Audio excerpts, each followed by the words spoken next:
வணக்கம் வணக்கம். முடிச்சிட்டீங்களா நண்பர்கள்? இப்பதான் தேதா முடிச்சோம். சரி. அப்போ அப்போ நீங்க அந்த தொகுத்து பேசுறது அதெல்லாம் முடிங்க. நீங்க கண்டினியூ பண்ணுங்க, இது பெரிய பாத்திரங்களா இருக்கு. அப்படியா? சரி, அப்ப தொடங்கலாமா? சரி. 11 6.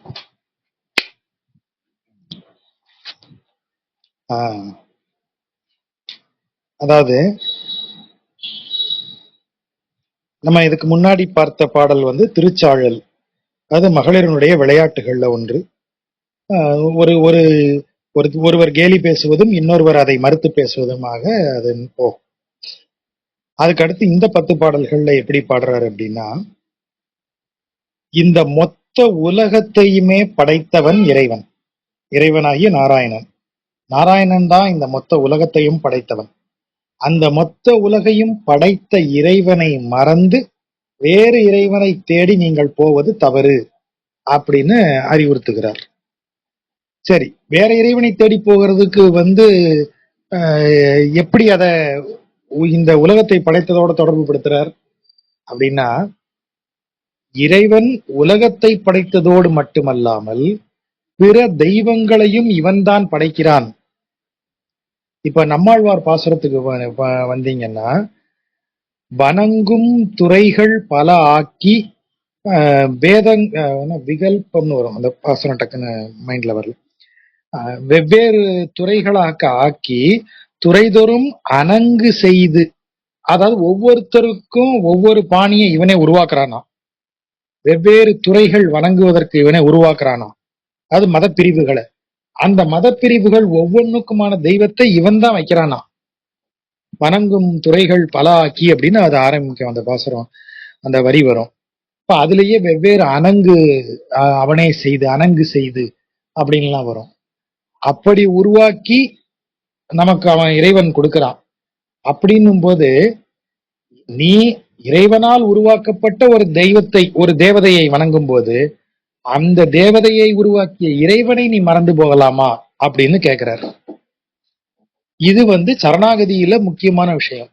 சரணாகதியில அனன்ய கதித்துவம்ங்கிற வார்த்தை இருக்கு. லட்சணம், சரணாகதிக்கு 2 லட்சணம் சொல்றாங்க. அதுல அனன்ய கதித்துவம், அதாவது அவனை தவிர வேறு தெய்வம் இல்லை என்று சொல்ல வேண்டியது.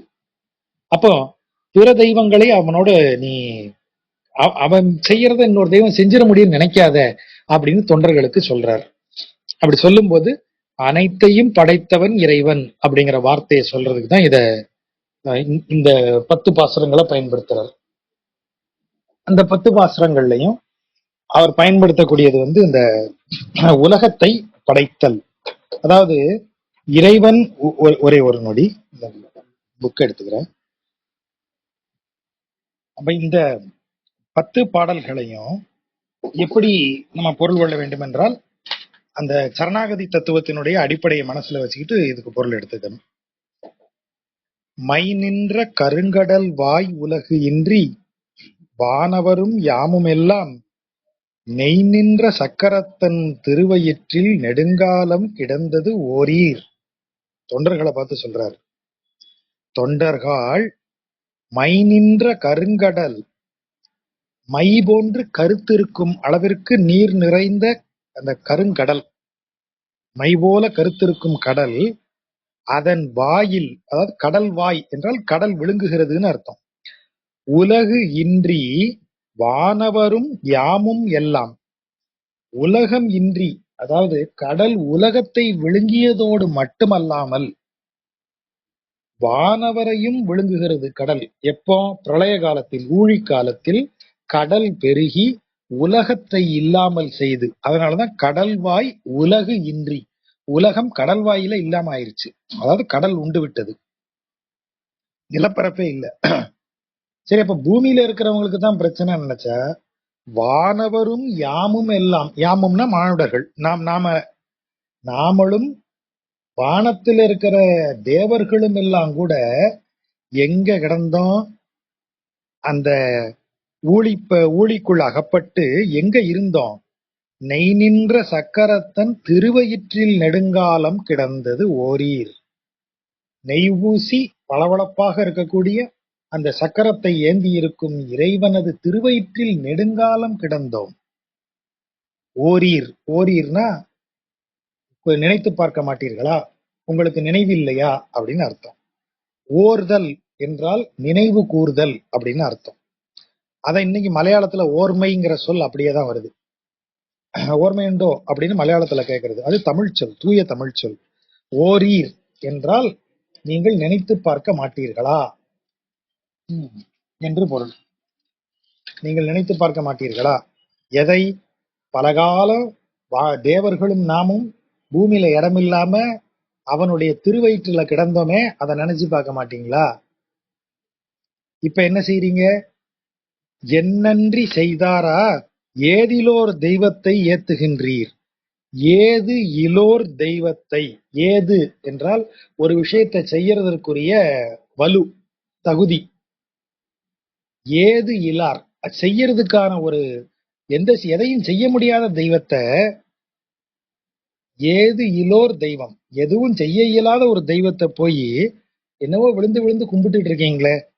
என்னன்றி செய்தாரா, அவர் என்ன உங்களுக்கு செஞ்சிட்டாருன்னு போய் எதுவும் செய்ய முடியாத தெய்வத்தை விழுந்து விழுந்து வணங்குறீங்க. என்னன்றி செய்தார் என்று ஏது இலோர் தெய்வத்தை ஏத்துகின்றீர். அதான் அப்படி அதனுடைய கேள்வியினுடைய பொருள். அவர் என்ன உங்களுக்கு செஞ்சிட்டாரு? இந்த ஆளு உங்களை வயிற்றுல வச்சு காப்பாத்தினானே. செய் நன்றி குன்றேல் மீன், அவன் உங்களுக்கு செய்த நன்றிய மறக்காதீங்க. குன்றுதல் என்றால் அப்படி இல்லாமல் போகுது, நன்றி உணர்வு குறையுது உங்களுக்கு. அவன் உங்களை வயிற்றுல வச்சு காப்பாத்தினானே, அது உங்களுக்கு ஞாபகத்துல இல்லையா? எதுவுமே செய்யாம இருக்கிற ஒண்ணுத்துக்கும் ஆகாத கடவுள் எல்லாம் போய் கும்பிட்டு இருக்கீங்களே. அண்டனையே ஏத்தீர்களே, இந்த அண்டத்தை எல்லாம் படைத்தவன், அண்டத்திற்கெல்லாம் தலைவன் அண்டன். ஆகவே அந்த தெய்வத்தை, அப்படிப்பட்ட அண்டத்தை எல்லாம் இது நிர்வகிக்கும் தலைவனாகிய நாராயணனை என்ன செய்யணும்? ஏத்தீர். ஏத்தீர்னா புகழ்வீர்களாக. இதுல ஒரு சுவாரஸ்யம் இருக்கு. நன்றிங்கிற வார்த்தையை கொண்டு வர்றாரு. என்ன நன்றி அப்படின்னா, திருவயிற்றில் கிடந்தியே அப்படின்னு கேட்கிறார். அப்ப என்ன அர்த்தம்? ஒரு மானுடன் அல்லது எந்த விலங்கு முதலிய உயிர்கள் கர்ப்பவாசம் செய்து பிறக்கின்றன. இந்த கர்ப்பவாசம் தாயினுடைய வயிற்றில் இருக்கும்.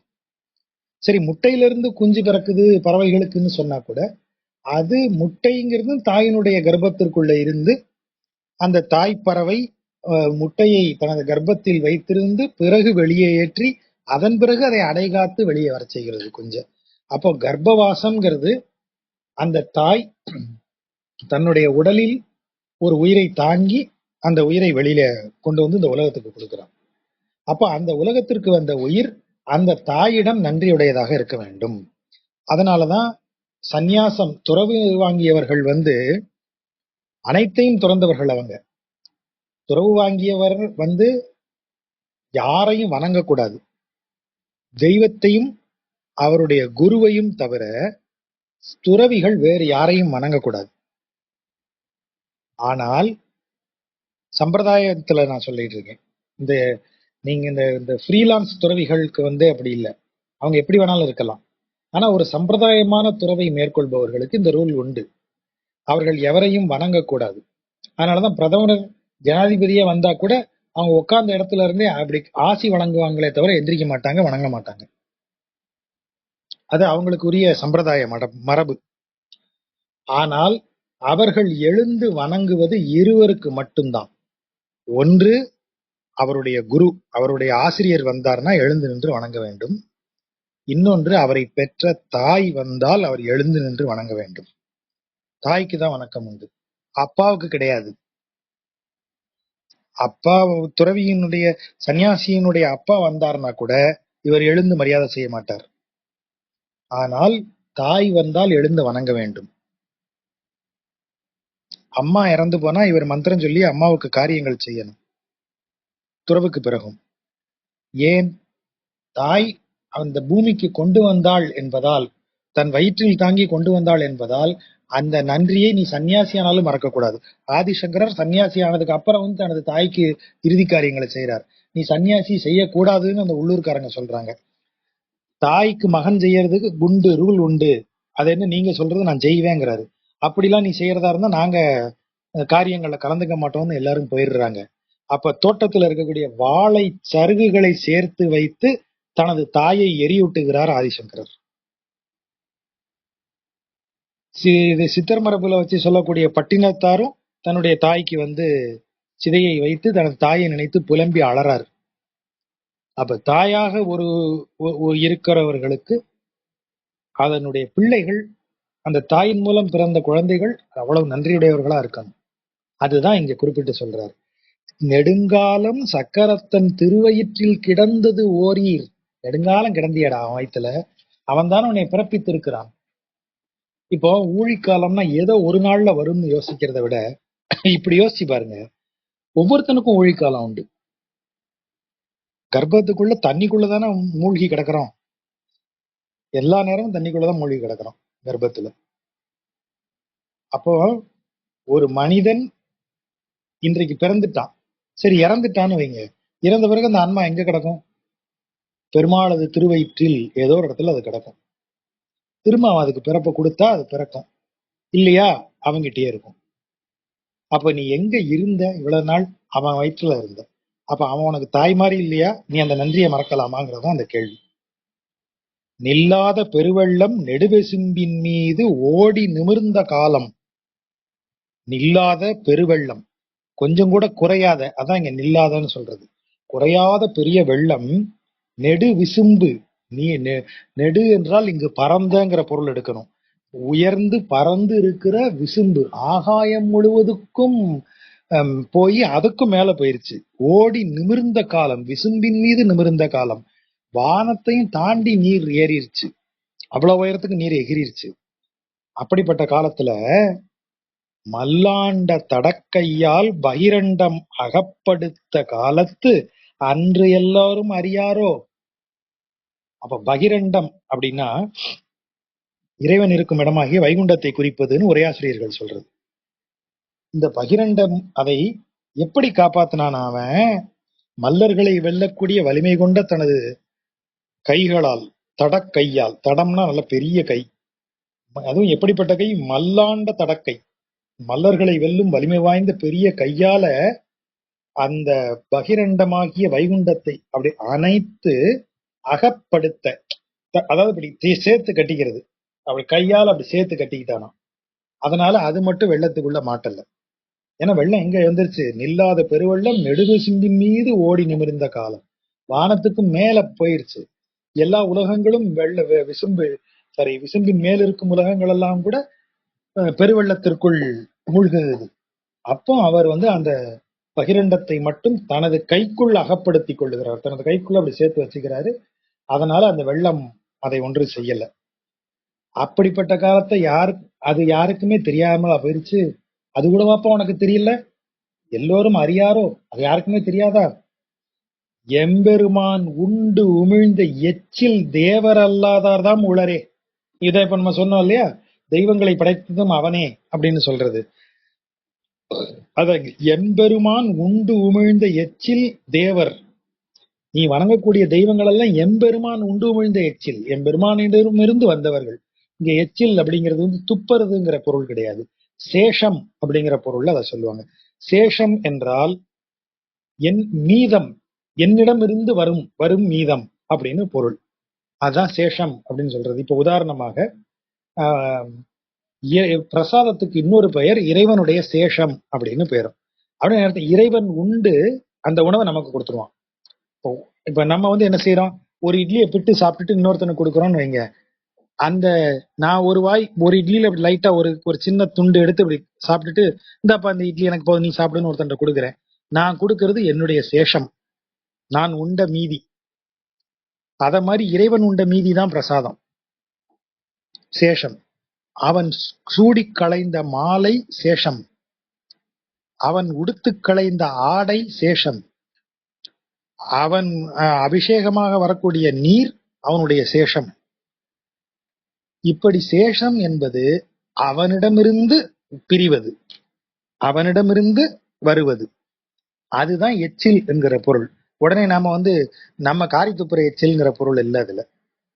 இப்ப இந்த உலகத்துல தெய்வம்னு நீ சொல்ற அத்தனை பேரும் தேவர்கள் என்று நீ இதெல்லாம் இந்த தேவதை இந்த தேவதை இந்த தேவதைன்னு நீ வணங்குறையே, இது அனைத்துமே எம்பெருமானால் உருவாக்கப்பட்ட, அவன் உண்டு உமிழ்ந்த அவனது இது சேஷம்தான் எல்லாம்.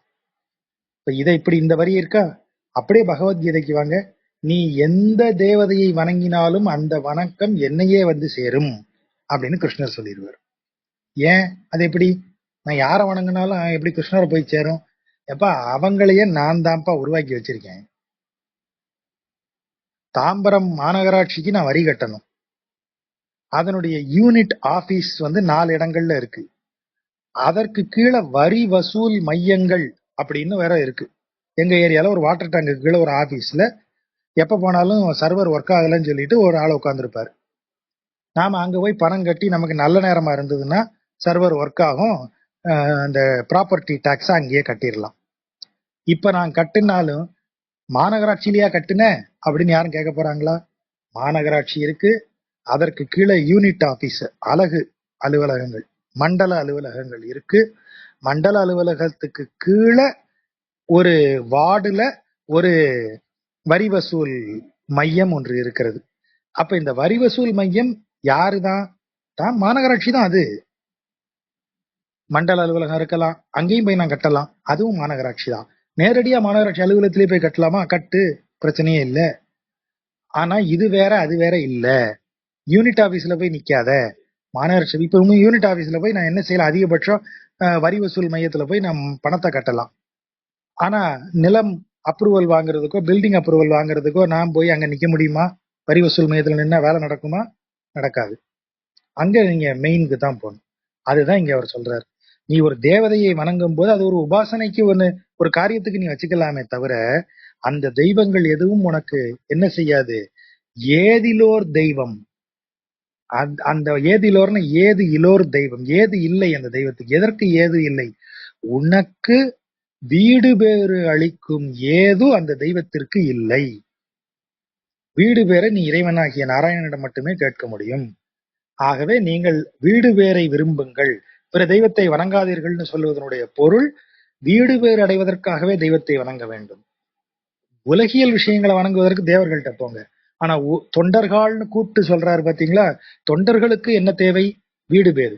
நீ வீடு பேறு வேணுமானால், இறைவனின் தொண்டனாக நீ நினைத்துக் கொண்டிருப்பாயானால், உனக்கு வீடு பேறு வேண்டுமானால் பிற தெய்வ வழிபாட்டை விட்டுட்டு நாராயணன்ட்ட வா. அதுதான் இதுல இருக்கிற பொருள். இது பிற தெய்வத்தை இப்படி சொல்றாங்களே, பிற தெய்வத்தை கடுமையாக நிந்திக்கிறார்களே அப்படின்னு நம்ம பேசணும்னா, எல்லா மதங்கள்லையும் எல்லா தெய்வங்களுக்கும் இது சொல்லப்படும். அல்லாவிற்கு இணை வைக்காதீர்கள், அது பெரிய ஹராம். அல்லாவிற்கு இணை வைத்தல் குற்றம். அல்லாவிற்கு இணையான தெய்வமே கிடையாது. அல்லாவை தவிர வேறு தெய்வம் இல்லை. அப்ப நீ இன்னொரு தெய்வத்தை சொன்னா அது அல்லாஹ்க்கு இணை வைக்கிறது, அது பெரிய பாவம். இஸ்லாம் சொல்லுது. கிறிஸ்தவத்துல என்ன சொல்லுவாங்க?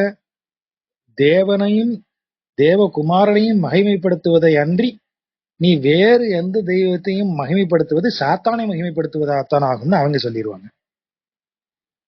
தேவனையும் தேவகுமாரனையும் நீ வணங்கு, வேற எதை வணங்கினாலும் அது சாத்தானுடைய வழிபாடுதான். அதனாலதான் இந்த ஆரம்ப நிலை கிறிஸ்தவர்கள் சாத்தானை வணங்குறீங்கன்னு இந்துக்களை திட்டுறது.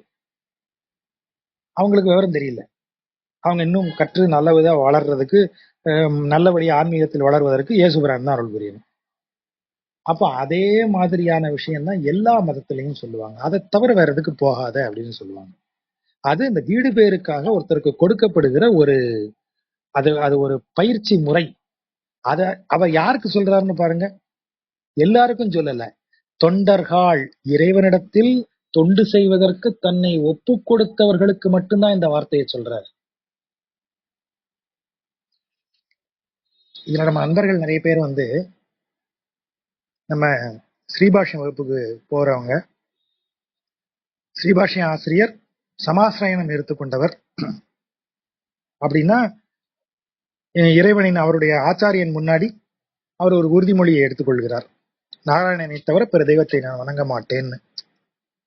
அது அவருடைய மோட்சத்திற்காக தன்னுடைய பிறவி ஈடேற வேண்டும் என்பதற்காக அவர் நாராயணனை உறுதியாக பற்றி கொண்டு நாராயணனை தவிர பிற யாரையும் நான் வணங்குவதில்லைன்னு உறுதியோட இருக்கிறார். சைவ திருமுறைகளில் பயிற்சி பெற்றவர்கள் சைவ தீட்சை பெற்றவர்களாக விளங்குவார்கள். சைவ தீட்சை பெற்றவர்கள் அதேதான். அவருடைய குருமார்கள் முன்னாடி அவங்க தீட்சை எடுத்துக்கொண்டு இனி சிவனை தவிர பிற எந்த தெய்வத்தையும் வணங்க மாட்டேன் அப்படின்னு அவங்க சொல்லுவாங்க. இது ஒரு முறைதானே தவிர பிற தெய்வத்தை நிந்திப்பது கிடையாது. அது ஒரு முறை. எம்பெருமான் உண்டு உமிழ்ந்த எச்சில் தேவர் அல்லாதார்தாம் உளரே. எம்பிரானால் படைக்கப்பட்டவதை தவிர அவன் சேஷமாக இருப்பதை தவிர வேற தெய்வம் உண்டாங்க. அடுத்த வரி தான் ரொம்ப பிரமாதமான வரி. அவன் அருளே உலகாவது அறியீர்களே. நீ உலகுன்னு இங்கே நீ வாழும் ஒவ்வொன்றும் அவனுடைய அருள் இல்லையா? அவன் அருளே உலகாவது அறியீர்களே. அவன் அருள்தான் இந்த உலகமாக மாறி இருக்கிறது என்பதை உணர மாட்டீர்களா? அறிய மாட்டீர்களா? இதே வார்த்தையை அப்படியே அந்த பக்கம் வாங்க. தின்னும் சோறும் உண்ணும் சோறும் பருகும் நீரும் தின்னும் வெற்றிலையும் எல்லாம் கண்ணனேன்னு சொன்ன வார்த்தை இதுதான். அவன் அருளே உலகாவது அறியீர்களே. அவன் அருள் தான் இந்த உலகாக ஆகிறது. இந்த உலகம் என்பதே அவன் அருள் தான். ரொம்ப ரொம்ப பெரிய வார்த்தை அது. அவன் அருளே உலகாவது அறியீர்களே. நீ உலகுன்னு சொல்றதெல்லாம் அவன் அருள். நெற்றி மேல் கண்ணானும் நிறைமொழிவாய் நான்முகனும் நீண்ட நால்வாய் ஒற்றை கை வெண்பகட்டின் ஒருவனையும் உள்ளிட்ட அமரரோடும் யாரெல்லாம் லிஸ்ட் போடுறாரு? நெற்றி மேல் கண்ணானும், நெற்றி மேல் கண்களை உடையவனாகிய ருத்ரனும், நிறைமொழிவாய் நான்முகனும். நிறைமொழி என்று சொல்லுவது வேதத்தை. வேதத்தை சொல்லும் வாயை உடைய 4 தலைகள் பிரம்மனுக்கு, 4 தலையும் 4 வேதங்களையும் சொல்லுமோ. ஆகவே நிறைமொழிவாய் நான்முகனும் பிரம்மனும், நீண்ட நால்வாய் ஒற்றை கை. நீண்ட கை, ஆனா அதுல வாய் இருக்கு. கையில வாய் இருக்கு. கையில வாய் இருக்கிறது என்ன? துதிக்கை. நீண்ட நால்வாய் ஒற்றை கை. அதான் யானை, ஐராவதம், வெள்ளை யானை இல்லையா? அதான் சொல்ல. அதனாலதான் வெண் பகடு. பகடு என்றால் ஆண் யானைன்னு பொருள். வெண் பகடு, வெண்ணிற ஆண் யானையாகிய ஐராவதம். அதுதான் இந்த நீண்ட நால்வாய் ஒற்றை கை. 4 தந்தங்கள் அதுக்கு. அதான் நாள். எல்லா யானைக்கும் 2 தந்தம் உண்டு இல்லையா? ஐராவதத்திற்கு 4 தந்தங்கள். அப்புறம் ஒற்றை கை வாய். அதாவது அதனுடைய இந்த நால் வாய்ங்கிறது வாயில 4 தந்தங்கள் அப்படியும் பொருள் எடுக்கணும். ஒற்றை கை வாய், கையில் ஒற்றை கையில் வாயுடைய அப்படியும் எடுக்கணும். வாய் 2க்கும் பொருந்தி வரும். அதான் நடுவில் ஒதுக்கப்படுறாரு. நீண்ட நால்வாய் வாய் ஒற்றை கை அப்படி உள்ளதாகிய வெண்ணிறமான ஆண் யானையாகிய ஐராவதத்தை உடைய ஒருவன். யாரு? இந்திரன். இந்திரன் ஐராவதத்திற்கு உரியவன். அவனோடு அவன் உட்பட அமரரோடும் தேவர்களோடும் வெற்றி போர்க்கடல் அரையன் விழுங்காமல் தான் விழுங்கி உய்ய கொண்ட கொற்ற போர் ஆழியான். தேவர்களாகிய 33 கோடி தேவர்கள், அவர்களின் தலைவனாகிய ஐராவதத்தில் அமர்ந்திருக்கும் இந்திரன், 4 வேதங்களையும் சொல்லும் திறம்படைத்த பிரம்மன், நெற்றியில் கண் கொண்டு இருக்கிற ருத்ரன், இவங்களை எல்லாம் கடல் அரையன். அரையன் என்றால் அரசன் என்பது பொருள். கடலுக்கு அரசன், சமுத்திரராஜன். அதாவது பிரளய காலத்துல சமுத்திரம் தான் மேலேறி வரும். நீர் மேலேறி அனைத்தையும் மூடும். எது வரைக்கும் ஏறுது? பிரம்மலோகம் வரைக்கும் ஏறுது. சிவன் இருக்கிற கைலாயம் வரைக்கும் ஏறுதான். அவங்க எல்லாரையும் இந்த சமுத்திரராஜன் வெற்றி கொன்று விடாமல், ஏன்னா அவன் எல்லாரையும் வெற்றி கொன்று விட்டான். வெற்றி போர்க்கடல் அரையன். இவங்களை தவிர வேற யாருமே அவனை சேலஞ்ச் பண்ணல. எல்லாரையும் மூழ்கடிச்சிட்டான். இவங்களையும் மூழ்கடிச்சிருப்பான். அவன் விழுங்காம, அவன் வர்றதுக்கு முன்னாடி, கடல் அரசன் வருவதற்கு முன்பு இவர்கள் எல்லோரையும் தூக்கி இவர் விழுங்கிட்டார். தான் விழுங்கி, எதற்கு விழுங்கினார்? உய்ய கொண்ட, அவர்கள் எல்லோரும் உய்வதற்காக. திரும்ப சிவன் வரணும், ருத்ரன் வரணும், திரும்ப பிரம்மன் வரணும், திரும்ப தேவர்கள் வரணும், திரும்ப இந்திரன் ஒருத்தன் வரணும்.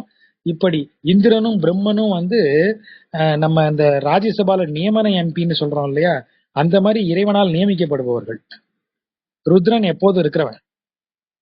இவங்க எல்லாரையும் இவர் உள்ள வச்சிருந்து அப்புறம் வெளியே கொடுக்கிறார். அப்படிப்பட்ட கொற்றப்போர் ஆழியன், போரில் வெல்லும் சக்கரத்தை உடையவன், அவன் குணம் பரவா சிறுதொண்டர் கொடிய ஆரே.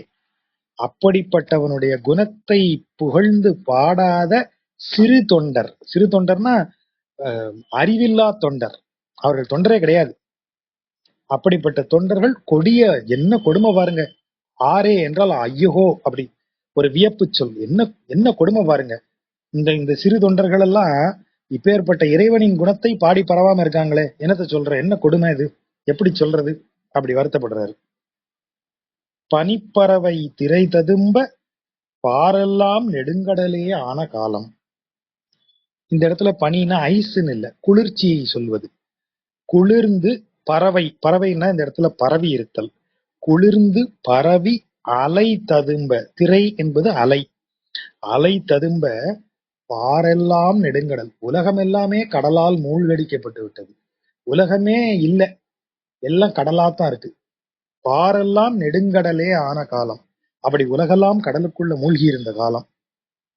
இனி களைகன் இவருக்கு இல்லை என்று. சரி, இனிமே இவங்களை காப்பாத்துறது வேற யாரும் இல்ல. களைகன், துன்பத்தை களைபவர், துன்பத்தை களையும் வழி, அதான் களைகன். இனி களைகன் இவருக்கு இல்லை, இனி இவங்க துன்பத்தை தீர்ப்பதற்கு வேற வழியே இல்லை என்று நினைத்து உலகம் ஏழினையும் ஊழில் வாங்கி, உலகமெல்லாம் தண்ணிக்குள்ள போயிருச்சு. இனி உலகம் திரும்ப உருவாகணும் என்றால் இந்த கடல் என்ன ஆகணும்? வற்றணும். கடல் எங்க வற்ற வைப்பீங்க? அது வற்றினாதான் இந்த உலகத்தின் துயர் தீர்ந்து மறுபடி உலகம் புதிதாக பிறக்கும். சரி, வேற வழியே இல்லை, இவர்கள் துன்பத்தை தீர்க்க வேற வழியே இல்லைன்னு சொல்லிட்டு அவனே ஊழாக அதை எடுத்து தனக்குள் அருந்துகிறான். அந்த கடலோடு உலகோடு சேர்த்து உள்ள அருந்துகிறான். உலகம் ஏழினையும் ஊழில் வாங்கி, அப்படியே ஊழாக ஆக்கி தனக்குள் வாங்கி, முனி தலைவன், முனிவர்களுக்கெல்லாம் தலைவன், முழங்கு ஒளிசேர் திருவயிற்றில், முனிவர்களெல்லாம் அவனை புகழ்ந்து முழங்குகிறார்கள். அப்படிப்பட்ட முழங்கு முனி தலைவன், முனிவர்கள் பாராட்டி முழங்கும் அவர்களுக்கு தலைவனாக விளங்குபவனுமான நாராயணன் ஒளிசேர் திருவயிற்றில் வைத்து, இவங்களை காப்பாற்ற வேற வழியே இல்லைன்னு சொல்லி அவன்தான் ஊழை உருவாக்கி இந்த உலகத்தை எடுத்து விளங்குகிறான். யாரு? முனிவர்கள் முழங்கி வணங்கும் நாராயணன். அவனுடைய ஒளிசேர் வயிற்றில் நம்மை சேர்த்துக் கொள்ளுகிறான். சேர்த்து திருவயிற்றில் வைத்து உம்மை உய்ய கொண்ட, நீ உய்யும்படியாக செய்தவன் அவன். அவன் வயிற்றுக்குள்ள போனதுனாலதான் நீ மறுபடி பிறந்த, மறுபடி ஒரு உலகம் வந்தது உனக்கு. உய்ய கொண்ட, ஏன்னா கடல் என்ன செய்யும்? பூமியை முழுவதுமா மூடிடும். திரும்ப படைக்க முடியுமா? கடலுக்கு படைக்க முடியாது. மூடுனதுதான். நீங்க யோசிச்சு பாருங்க. கடல் எந்த இடத்துல எல்லாம் கடல் வந்திருக்கோ எல்லா இடத்தையும் கடல் தனக்குள்ள கொண்டுகிடுச்சு, அவ்வளவுதான். அலெக்சாண்ட்ரியா கடலுக்குள்ள போயிருச்சுன்றாங்க. அப்புறம் நம்ம எப்போதும் சொல்ற லெமூரியா கண்டம் கடலுக்குள் போய்விட்டது. கபாடபுரம் கடல் கொண்டு விட்டது. துவாரகை கடல் கொண்டு விட்டது. மகாபலிபுரத்துல இன்னும் 4-5 கோயில் கிடக்கு. எங்க கிடக்கு? கடலுக்குள்ள இருக்கு சார். அப்ப கடல் எல்லாவற்றையும் கொள்கிறதே தவிர எதையாவது புதிதாக உருவாக்குகிறதா? பூமியை உருவாக்காது. கடல் பூமியை உருவாக்காது, பூமியை கொள்ளதான் செய்யும். அதனாலதான் இறைவன் இனி களைகன் இவருக்கு இல்லை என்று முழுவதும் உள்ள விழுங்கி உலகத்தை மட்டும் தனியா திரும்ப வெளியெடுக்கிறான். உண்டு உமிழ்ந்து நீரோடு சேர்ந்து உலகத்தை விழுங்கிட்டு அப்புறம் உலகத்தை மட்டும் தனியா வெளியில கொண்டு வந்து படைக்கிறான். அதுதான் அதுல இருக்கிற ஐடியா. அப்படி முனித்தலைவன் முழங்கு ஒளிசேர் திருவயிற்றில் வைத்து உம்மை உய்ய கொண்ட, உன்னை அப்படி காப்பாத்தினானே. கனிக்களவ திருவுருவத்து ஒருவன், களவ கனி திருவுருவத்து ஒருவன். அதுதான் மீட்டருக்காக இப்படி மாத்தி போட்டுக்கிறாரு. கனிக்களவன், களவக்கனி. களவக்கனினா என்னது? கலாக்காய். கலாக்காய் ஏற்கனவே நம்ம பார்த்திருக்கோம். இதுக்கு முன்னாடி அவன் நிறத்துக்கு உதாரணமா சொல்றது. அதாவது சிவப்பு, இந்த பீட்ரூட் கலர்ல சிவப்பு கலந்து ஒரு லேசான பச்சையும், அந்த கலாக்காயோட கலரே அற்புதமா இருக்கும். இந்த முறை திருவில்லிபுத்தூர் போயிருந்தப்போ கலாக்காய் தேடி நானும் சுந்துவும் அதிகாலையிலேயே ஸ்ரீவில்லிபுத்தூர் மார்க்கெட்டுக்கு படையெடுத்தோம். பிரயோஜனமே இல்லை, கிடைக்கல. சுண்டைக்காயும் அதே மாதிரி மலை சுண்டைக்காய் அங்கதான் கிடைக்கும். இங்க சென்னையில சுண்டைக்காய் என்று சொல்லுவது சுண்டைக்காயே கிடையாது, கறிச்சுண்டைக்காய். அதை நாங்க வேலியில போட்டு வளர்த்துருக்கோம். அதை சுண்டைக்கானே மதிக்க மாட்டோம். உண்மையான சுண்டைக்காய் நல்லா கனமா இருக்கும், நல்லா மினு மினு மினுன்னு கோலிக்காய் மாதிரி மின்னும் சின்னதா. அந்த சுண்டைக்காய் கிடைக்காதான்னு சொல்லி தேடி கிடைக்கலன்னதும் ராஜபாளையத்துல இருந்த நம்ம சைவ இது சித்தாந்த இது நடத்திட்டு இருக்காரு நம்ம நண்பர் முத்துமாணிக்கம். அன்னைக்கு போய் இங்க மறுநாள் காலையிலேயே எனக்கு கொஞ்சமா வாங்கிட்டு வந்தார். கிடைச்ச கொஞ்சத்தை வாங்கிட்டு வந்தார். சுண்டைக்காய், கலாக்காய் இதெல்லாம் நேர்ல பார்த்தாதான், அதலக்காய் இதெல்லாம் பார்த்தாதான் தெரியும் அதனுடைய வடிவம், அமைப்பு எல்லாம். கலாக்காய் நீங்க பார்க்கலாம், இந்தியன் செர்ரி அப்படின்னு அதை சொல்றது. கலாக்காய் ஊறுகாய் பிரமாதமா இருக்கும். கலாக்காயை நீங்க பாத்தீங்கன்னா அந்த நிறம் ரொம்ப அருமையா இருக்கும். சிவப்பு, பீட்ரூட், பச்சை, அந்த கலர் எல்லாம் கலந்து இருக்கும். அதை போல நிறமுடையவன், கலாக்கனி போல் நிறமுடையவனாகிய அந்த உருவத்து ஒருவனையே களல் தொழுமா கல்லீர்களே. கல்லீர்களேனா கற்க மாட்டீர்களே. இப்படி ஒரு விஷயத்தை கத்துக்கிறாம இருக்கீங்க பாத்தீங்களா, நீங்க அவனை தொழ மாட்டீங்களாடா, அவனை தொழுவதற்கு கற்றுக்கொள்ள மாட்டீர்களா, இப்படி கல்லாதவர்களா இருக்கீங்க, கல்லீர்களே, கல்லாதவர்களே அப்படின்னு. அப்படின்னு என்ன அர்த்தம்? கற்க மாட்டீர்களா அப்படின்னு கேக்குறாரு. பாராரும் காணாமே பறவைமா நெடுங்கடலே ஆன காலம். பார் ஆரும் காணாமே, உலகத்தை எவனுமே பார்க்க முடியாது. திடீர்னு நாமெல்லாம் செவ்வாய் கிரகத்துக்கு டூர் போயிட்டு திரும்பி வரோம், பார்த்தா உலகத்தை காணோம். என்னடானா அது ஒண்ணும் இல்ல சார், பிரளயம் வந்துருச்சு, கடல் வந்து பூமியை மூடிருச்சு, பூமியில எங்கேயுமே தரைப்பரப்பை காணோம். யாராலையும் பார் என்றால் பூமியை பார்க்க முடியல. பார் ஆரும் காணாமே பறவைமா நெடுங்கடலே ஆன காலம். பார்க்கிற இடமெல்லாம் பறந்து கிடக்கும் கடலே தெரிகிறது, அப்படிப்பட்ட காலம். ஆரானும் அவனுடைய திருவயிற்றில் நெடுங்காலம் கிடந்தது உள்ளத்து ஓராத உணர்வு இலீர்.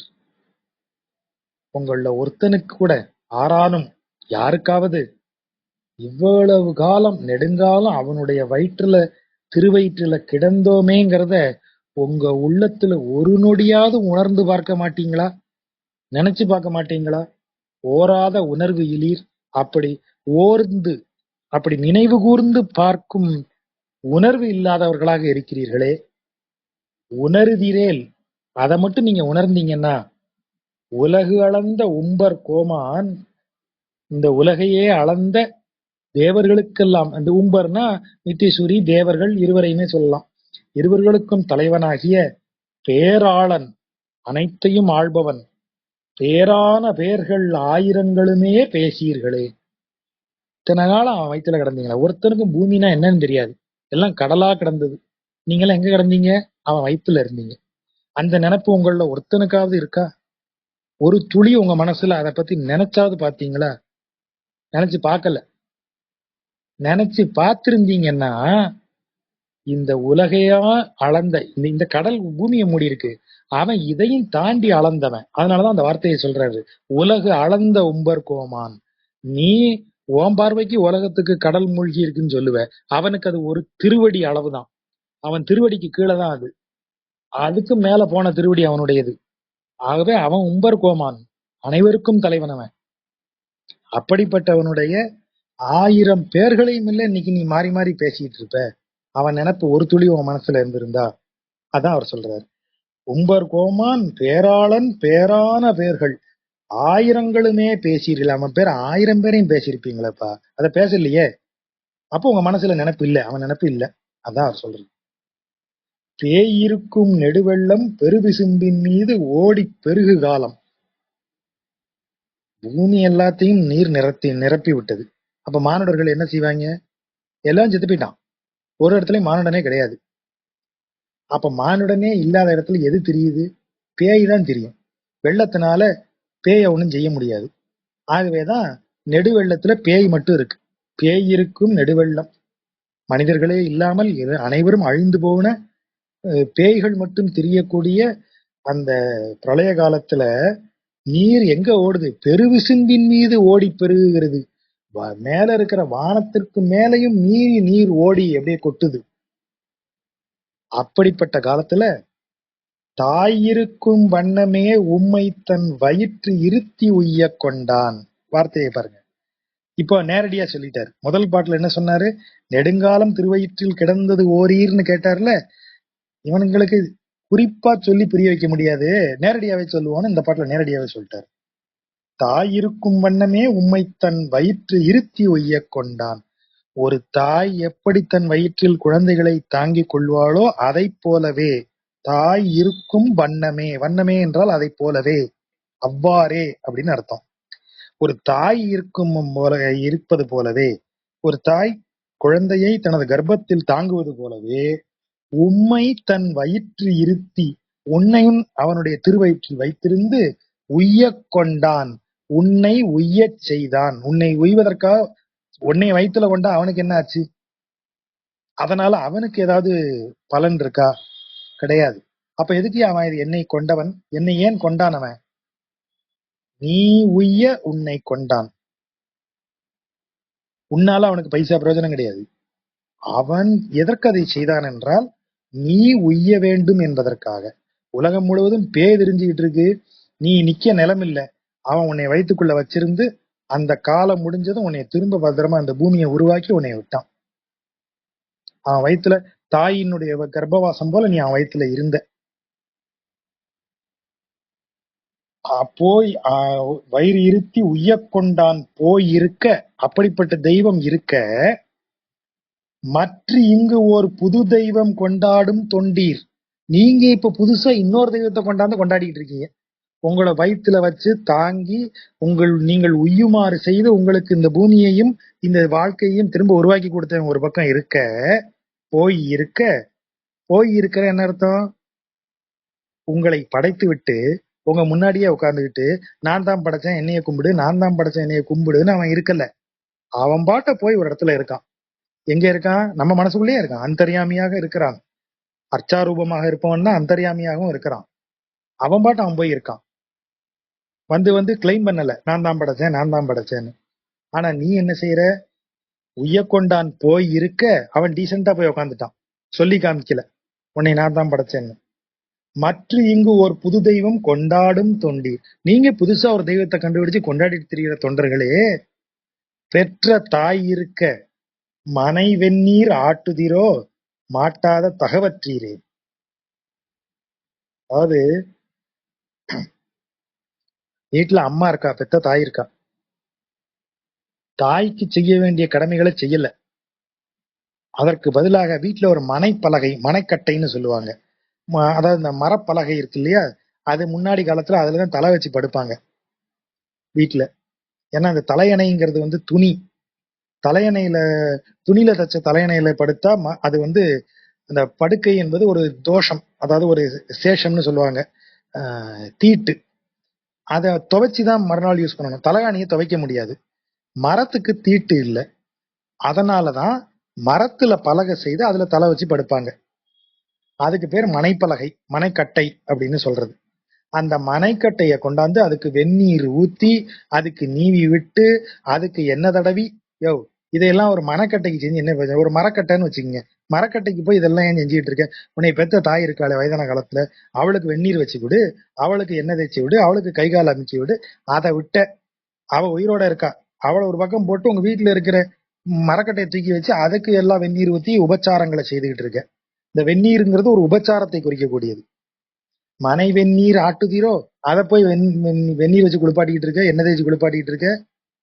உன் தாய் அப்படியே இருக்காளே, அவளுக்கு செய்ய வேண்டியது தானே.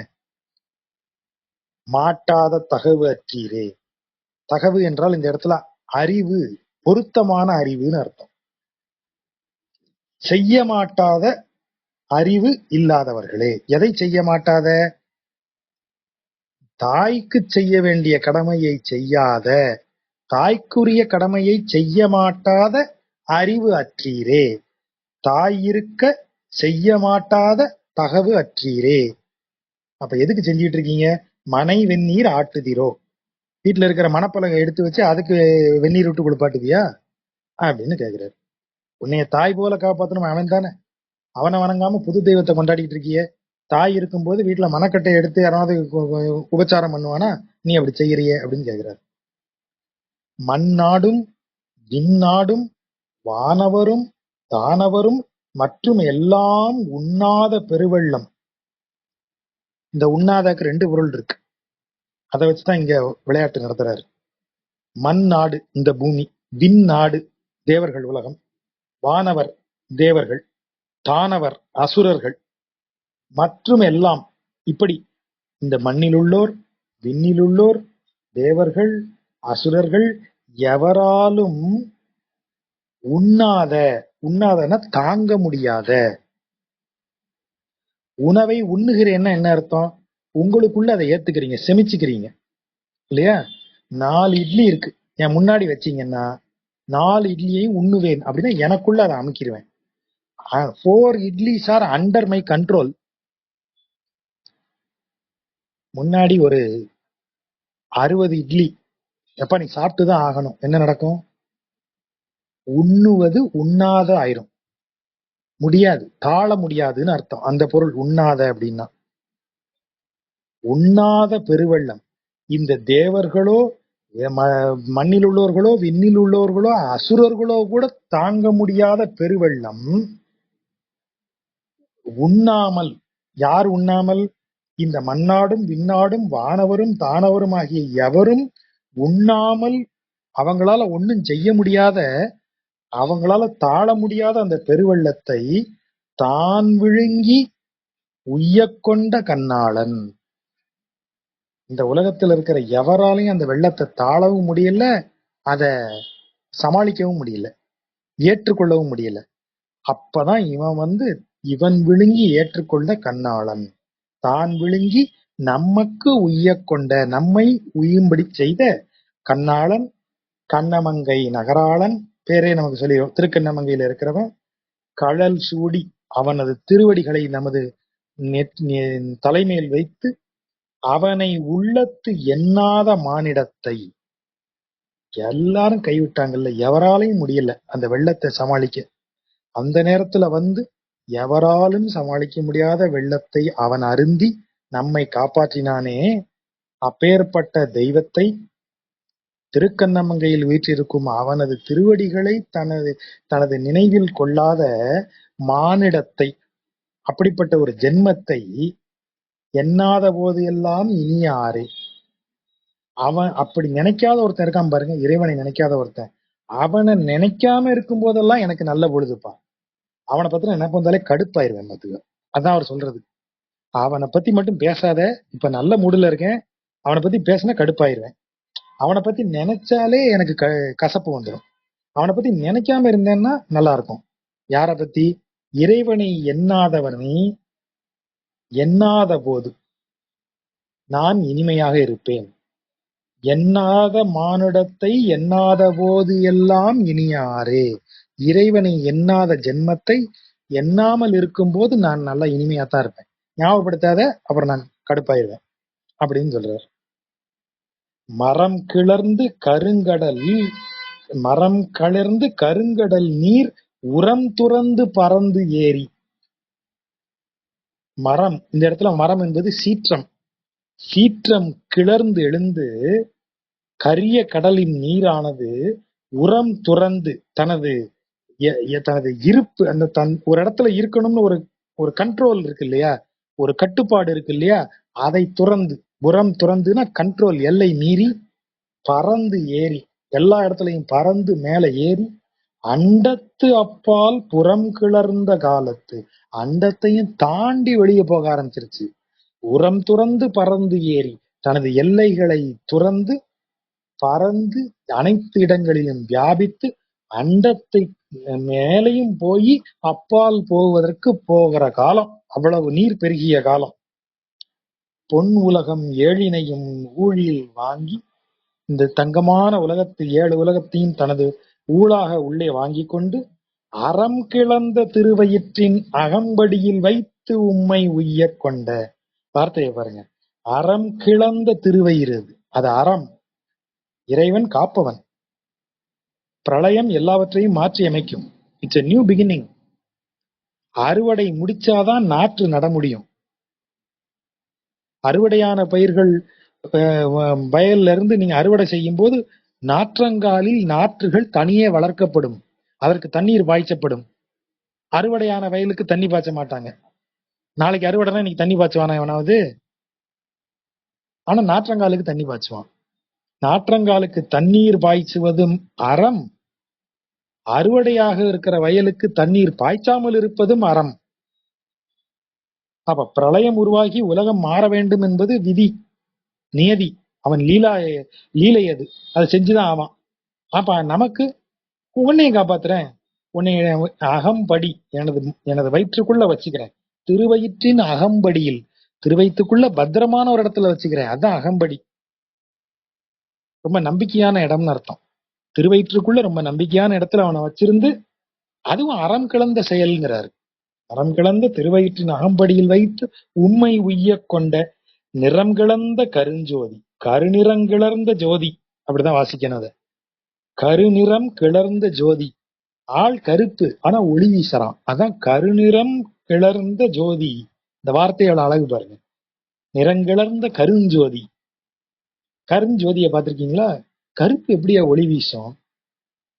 வெண்மைதான் ஒளி வீசும். கருப்பு எப்படி ஒளி வீசும்? அதுதான் இறைவன். ஒளி வீசும் கருமைதான் இறைவன். நிறம் கிளர்ந்த கருஞ்சோதி. கருநிறம் கிளர்ந்த ஜோதி அவன். பேர்பட்ட வார்த்தை அது. நிறம் கிளர்ந்த கருஞ்சோதி. கருமை நிறம் ஜோதியாக ஒளி வீசுமா? வீசும். கிருஷ்ணனை திரும்ப திரும்ப கரியவன், ராமன் திரும்ப திரும்ப கரியவன் சொல்றோம். நாராயணன் நெடுமாலென கிடப்பவன் கரியமால் தான், கரிய நிறமுடையவன். ஒளி வீசும் மணி மணி மாணிக்கம் அவன். வைரக்கல் அவன். மரகதக்கல். பச்சை நிறமும் கருமை நிறமும் கலந்து ஒளி வீசுபவன். அதான் கருஞ்சோதி. அப்படிப்பட்ட தெய்வம். அப்படிப்பட்ட நெடுந்தகையை, பெரும் பெருமைக்குரியவனை நினையாதார் நீசர் தாமே. அவனை நினைச்சு பார்க்க முடியாதவங்க, அவனை மனதில் நினைக்காதவர்கள்லாம் நீசர்கள். நீசர்கள் என்றால் கீழானவர்கள் அப்படின்னு பொருள். அண்டத்தின் முகடு அழுந்த அலை முன்னீர் திரை ததும்ப. அண்டத்தினுடைய விளிம்புல போய் நீர் நிரம்பி தட்டுது. அலை முன்னீர். முன்னீர் என்றால் கடல். கடலினுடைய அலை அப்படியே அண்டத்தின் முகட தட்டுது. ஆ ஆ என்று தொண்டர். ஆ என்று என்றால் ஆ ஆ என்று அலறுகின்ற தொண்டர்கள், அலறுகின்றவர்கள். யாரெல்லாம் அலறா? தொண்டர்க்கும் அமரர்க்கும் முனிவர்க்கும் தான் அருளி.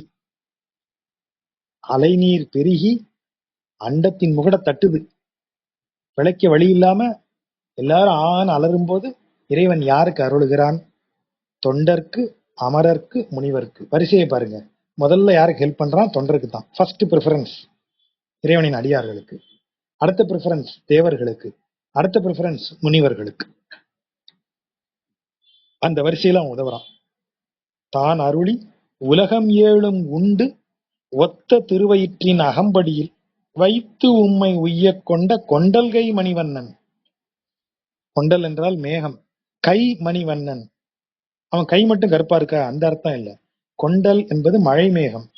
மழை மேகம் எப்படி வந்து ஒரு மேகம் சூழ்ந்ததுன்னு வைங்க, மழை பெய்யுது. எப்ப மழை விடும்? 1 மணி நேரத்துல விடுமா? 1.5 மணி நேரத்துல விடுமா? அப்படி அல்ல. அந்த மேகம் எவ்வளவு தண்ணீரை தனக்குள் சேமித்து வைத்திருக்கிறதோ அந்த தண்ணீர் முழுவதும் பூமியில் மழையாக பொழிந்த பிறகுதான் மழை விடும். 1 மணி நேரம் கொட்டுற அளவுக்கு தண்ணி வச்சிருந்தா அந்த மேகம் 1 மணி நேரம் மழை பெய்யும்னு அர்த்தம். 15 நிமிடங்கள் மழை பெய்யும் அளவிற்குத்தான் நீர் வச்சிருக்கு அப்படின்னா 15 நிமிடங்கள் தான் பெய்யும். எந்த மேகமோ முனிசிபாலிட்டியில தண்ணீர் திறந்து விடுற மாதிரி நிறைய தண்ணி வச்சிருக்கேன்ப்பா, ஆனா சென்னையில தாம்பரம் சைடு நான் ஒரு 15 நிமிஷம் பெஞ்சிட்டு அப்படியே செங்கல்பட்டு போயிடலான் இருக்கேன் அப்படின்னு எந்த மேகமும் சொல்லாது. தனது கையில் இருக்கும் எல்லையும் தனக்கென வைத்துக் கொள்ளாது. அனைத்தையும் கொடுக்கிறதுனா எல்லாத்தையும் கொடுத்துரும். அப்படிப்பட்ட கரங்களை உடைய மணிவண்ணன், கொண்டல் கை மணிவண்ணன் மழை மேகம் போல் இருப்பது அனைத்தையும் வாரி வழங்கக்கூடிய கரங்களை உடையவன் அப்படின்னா அவன் வள்ளல் தன்மை. அதனாலதான் இந்த வார்த்தை கொண்டல் கை மணிவண்ணன் படிச்ச கையோட நினைவுக்கு வர வேண்டிய வரி எது? அவன் அருளே உலகாவது அறியீர்களே. அந்த வார்த்தை, அந்த சொல் விளங்கும். அவன் அருள் தான் இந்த உலக அள்ளி வழங்கிட்டான் எல்லாத்தையும். நமக்கு இந்த உலகத்துல என்னெல்லாம் உண்டு எல்லாத்தையும் அனுபவிக்கிறதுக்கு அவன் கொடுத்துட்டான். யோசிச்சு பாருங்க, எனக்கு அந்த பணம் கொடுக்கல, காரு பங்களா, அது நாம வருத்தப்படுவது முழுவதுமே மனிதனால் படைக்கப்பட்ட விஷயங்கள் நமக்கு கிடைக்கலையேங்கிறது தான் நமது ஏக்கமா இருக்கு. எனக்கு ஒரு பெரிய பங்களா இல்ல, எனக்கு இண்டிவிஜுவல் ஹவுஸ் இல்லைன்னு ஒரு வருத்தம் இருக்கத்தான் செய்யுது. எனக்கு ஒரு கார் இருக்கு, ஆனா ஒரு ஆடி இருந்தா நல்லா இருக்கும் அப்படி தோணுது. எனக்கு இந்த மாதிரி ஒரு ட்ரெஸ் இருந்தா நல்லா இருக்கும். எனக்கு இந்த மாதிரி ஒரு இது பேர் என்ன, 2 வீலர் ஒரு பைக் இருந்தா நாம ஆசைப்படுவது முழுவதுமே மனிதனால் படைக்கப்பட்ட விஷயங்கள் மேல. அந்த ஆசை நம்மை ஒரு நாளும் நிறைவிக்காது. சரி, ஆடி கார் ஒருத்தன் வாங்கினவன் அதோட திருப்தியா இருக்கானான்னு பார்ப்போம், இல்லையே. சொந்தமா பிளைட் வச்சிருக்கிறவன் கூட இன்னும் சம்பாதிக்கணும்னு ஆசைப்படுறான். சொந்தமா வீடு, ஒரு இண்டிவிஜுவல் வீடு வச்சிருக்கிறவன் என்னங்க இது ஒரு வீடுன்னா அந்த ஏரியால வீடுங்க வாங்கணும், அங்க வாங்கணும், அப்படித்தான் பேசுறான். மனிதனால் உருவாக்கப்பட்ட விஷயங்களின் மீது நமக்கு ஆசை. அப்படிப்பட்ட உலகம். மனிதன் இந்த உலகத்துல படைக்கப்பட்டிருக்கான். மனிதன் தனக்குன்னு ஒரு உலகத்தை படைச்சுக்கிட்டான், உலகத்துக்குள்ள ஒரு உலகத்தை படைச்சுக்கிட்டான். அந்த உலகத்திற்குள்ளதான் நாம வாழ்றோம். நான் எந்த உலகத்துல வாழ்றேன்? இறைவன் படைத்த உலகத்திற்குள், மனிதன் படைத்துக் கொண்ட உலகத்துக்குள்ள நான் வாழ்றேன். அப்ப எனக்கு வேணுங்கிற எல்லாமே மனிதன் படைத்ததாகவே இருக்கிறது. மனிதனால் படைக்கப்பட்டவை ஒரு மனிதனுக்கு நிறைவை தராது. இது என்னுடைய அனுபவத்திலிருந்து நான் சொல்றேன். என்னை விட பெரியவங்க எப்பவோ சொல்லிட்டு போயிட்டாங்க. என் அனுபவத்துல இருந்து சொல்றது, ஒரு மனிதனால் ஒரு பெண்ணை பாக்குறோம், ஒரு ஆணா யோசிச்சு பார்ப்போம். ஒரு பெண்ணை பாக்குறேன், ரொம்ப அழகி, பேரழகி, ஆஹா இவள் மட்டும் நமக்கு லைஃப்ல கிடைச்சா எப்படி இருக்கும்? சரி கிடைச்சிட்டா, 10 வருஷம் கழிச்சு அவளுக்கும் வயசாகத்தான் செய்யும், கல்வியாகத்தான் செய்யும். உடனே நீ என்ன செய்வ? திரும்ப அப்போ இன்னொரு பேரழகி யாரோ அவளை பார்ப்ப, அவ வாங்க தாத்தா உட்காருங்க தாத்தான்னு சொல்லுவா. அப்ப திருப்தி நிறைவு வருமா? வராது. ஆனா மனிதனால் படைக்கப்படாமல் இறைவனால் படைக்கப்பட்ட உலகம் ஒண்ணு இருக்கே. ஒவ்வொரு நாளும் சூரிய உதயத்தை பாக்குறோம். இப்போ இன்னைக்கு செவ்வாய்க்கிழமை தோறும் என் மனைவி இங்க பக்கத்துல குமரன் குன்ற முருகன் கோயிலுக்கு போறது வழக்கம். எப்போவாது நேரம் இருந்தா நான் சீக்கிரம் வந்துட்டேன்னா நானும் கூட போறேன். இன்னைக்கு போனோம். போன வழியில ரோட்லயே ஒரு செகண்ட் அப்படி நின்றுட்டோம் 2 பேரும். நிலா உதிச்சு வருது, அப்படி சிவந்த நிலா. நேராக நேராக நிறம் மாறிடும் நிலா. நான் உதிக்கும் போது பாத்தீங்கன்னா சிவந்த நிலா அப்படி மரங்களுக்கு இடையில அப்படி இருக்கு. அப்படியே ரோட்லயே நிக்கிறோம், ஒரு செகண்ட் நின்று ஒரு ஓரமா நின்று அதை பார்த்துட்டு தான் போறோம். எத்தனை முறை பார்த்த நிலா? ஏன் ஒவ்வொரு முறையும் கண்ணை பறிக்குது? ஏன் அப்படி மனச அப்படி சில்லுன்னு ஆக்குது? இறைவனால் படைக்கப்பட்ட உலகம் நிறைவை தரும். அவன் அருளே உலகு ஆவது. சூரியோதயம் அழுக்குதா? கடற்கரை அழுக்குதா? ஒரு யானையை பார்த்தா எவ்வளவு நேரம் பார்த்துட்டு இருக்கோம்? காடு, பறவை, மிருகங்கள், இறைவனால் படைக்கப்பட்டவை ஒவ்வொன்றும் இந்த உலகத்துல அப்படி நமக்கு மகிழ்ச்சியை தரக்கூடியதா இருக்கு. அப்படி அள்ளி வழங்கியிருக்கான். பாக்குறதுக்கு கண்ணை கொடுத்திருக்கானே, நுகர்ந்து பார்ப்பதற்கு நாசியை கொடுத்திருக்கானே, மனம் உண்பதற்கு ருசிப்பதற்கு வாய் கொடுத்திருக்கான். எவ்வளவு கனிவை, எத்தனை டேஸ்ட் படைச்சு கொடுத்திருக்கான் இறைவன். யோசிச்சு பாருங்க, மாமரத்துல இருந்து வாழை மரத்துல இருந்து பலாம எத்தனை பழம் தானடா வேணும் உனக்கு? வாழகம் பூரா ஒரே பழம், வாழைப்பழம் தான் எல்லா இடத்துலயும். உலகத்துல எல்லா நாடுகளையும் வாழைப்பழம் மட்டுமே இருக்கும். என்ன வாழ்க்கை அது? சாப்பிடணுமா? தானியமா? உலகம் முழுவதும் கோதுமை மட்டுமே இருக்கும். நான் உடனடியாக துறவு வாங்கிடுவேன். அரிசியை பிசைஞ்சு சாப்பிட முடியலன்னா என்ன சாப்பாடு? எத்தனை தானியங்கள் கொடுத்திருக்கான், எத்தனை பழங்கள், எத்தனை பூக்கள், எவ்வளவு கொடுத்திருக்கான் அந்த உலகத்துல, எத்தனை வண்ணங்கள், இசை எவ்வளவு கொடுத்திருக்கான். 7 ஸ்வரத்தையும் கொடுத்து அதுக்கு பின்னாடி எத்தனை அதனுடைய காம்பினேஷன்கள் முடிவில்லாம பெருகிட்டே இருக்கு. எவ்வளவு கொடுத்திருக்காம இறைவன் அனுபவிக்கிறதுக்கு. அந்த உலகம்தான் கொண்டல் கை மணிவண்ணன். அவன் கரங்கள் பொழிந்த அருள், குறைவில்லாத அருள். குறைவில்லாத அருள்னா என்ன? அனுபவிக்க அனுபவிக்க மகிழ்ச்சி கூடிக்கிட்டே போகுது. அனுபவித்த உடனே அந்த அது குறைஞ்சு இன்னொன்னு மேல ஆர்வம். ஒரு வீடு வேணும்னு ஆசைப்படுறோம். அந்த வீட்டுக்கு குடி வந்த உடனே கொஞ்ச நாள்லயே இதை விட பெரிய வீடு இருந்தா நல்லா இருக்குமே. ஏன்டா இது உனக்கு திருப்தியா இல்லையா? 10 வருஷம் ஆசைப்பட்டேன் இந்த வீட்டுக்கு. அந்த வீட்டுக்கு வந்து 1 வருஷத்துக்குள்ள இன்னும் பெரிய வீடா இருந்தா நல்லா இருக்குமேன்னு புத்தி வருது. ஆனா சூரிய உதயத்தை பார்க்கும்போது நமக்கு அப்படி ஒரு எண்ணம் வருதா? பார்க்க பார்க்க மகிழ்ச்சி தான். நாளைக்கு திரும்ப பார்க்க மாட்டோமா? திரும்ப அதை பார்த்தா எவ்வளவு நல்லா இருக்கும். அமெரிக்கால போய் சூரிய உதயம் பார்ப்போம். கன்னியாகுமரியில போய் சூரிய உதயம் பார்ப்போம். அருணாச்சல் பிரதேசத்துல போய் சூரிய உதயம் பார்ப்போம். ஒரே சூரிய உதயத்தை எங்கெங்கெல்லாம் பார்த்தாலும் எவ்வளவு அழகா வந்து விடுது. அதுதான் கொண்டல் கை மணிவண்ணன். அவன் அருளே உலகாவது அறியீர்களே. அந்த சொல், அந்த வரி எனக்கு ஒவ்வொரு முறையும் அதை உருவாக்கி ஒரு ஒரு எண்ணத்தை அப்படி தூண்டிட்டே இருக்கும். அப்படிப்பட்ட தெய்வம் அவன். கொண்டல் கை மணிவண்ணன் தன் தன் குடந்தை நகர் பாடி ஆடீர்களே. அவன் இருக்கக்கூடிய குடந்தை நகர், குளிர்ந்த குடந்தை நகரை பாடி ஆடமாட்டீர்களா? அவன் இல்லையா உங்களுக்கு இவ்வளவு கொடுத்திருக்கான், அள்ளி கொடுத்திருக்கான் ஐயா. ஒரு நதி கரையில உட்காந்து பார்த்துக்கிட்டே இருக்கலாம் நாள் போறோம். அதன் சலசலப்பு, அது ஓடி எத்தனை வருஷம் நீ ஓடுற. தாமிரபரணி கரையில எனக்கு என்னை கொண்டு விட்டீங்கன்னா ஒரு 15 நிமிடங்கள் நான் அந்த கரையில சும்மா உட்காந்துருப்பேன். இங்க சீனிவாச மண்டபம் இருக்கு. சல சல சலன்னு அந்த சத்தம் மண்டபத்துக்குள்ள வந்து ஓடிக்கிட்டே எத்தனை வருஷமா நீ ஓடுற. அப்படி எனக்கு கிறுக்கு மாதிரி இருக்கும். ஆனா எனக்கு அப்படி பேச தோணும். இந்த நதிக்குள்ள முங்கினேன்னா நான் மனசுல பேசிட்டே இருப்பேன். எவ்வளவு நாள் ஓடுற. நான் என்னைய மாதிரி எத்தனை பேரை பார்த்திருப்பேன். செத்ததுக்கு அப்புறம் என் சாம்பலை ஒன்ட்டதான் வந்து கரைக்கணும்னு நான் மனசுல வச்சிருக்கேன். தாமிரபரணியில கரையணும்னு எத்தனை பேரை பார்த்திருப்ப. எவ்வளவு பேரை நீ இந்த உலகத்துல பார்த்து ஓடிட்டே இருக்கியே. நொடிக்கு நொடி புதுசா இருக்கியே. இந்த நொடி நான் உன்னைய பாக்குறேன். அந்த நீர் ஒரு துளி எடுத்து அருந்துகிறேன். எனக்கு அவ்வளவு சந்தோஷமா இருக்கும். ஒவ்வொரு நதிட்டையும் நான் கேட்கறது அதுதான். எவ்வளவு இயற்கை, இறைவன் படைத்த ஒரு படைப்பு. இறைவன் நமக்கு கொடுத்த வரம் எவ்வளவு இருக்கு. அள்ளி வழங்கிட்டான். எந்த குறையும் இல்லாம வழங்கிட்டான். ஆகவேதான் அந்த இறைவனை மறக்காதீங்கன்னு அவர் திரும்ப திரும்ப சொல்றாரு.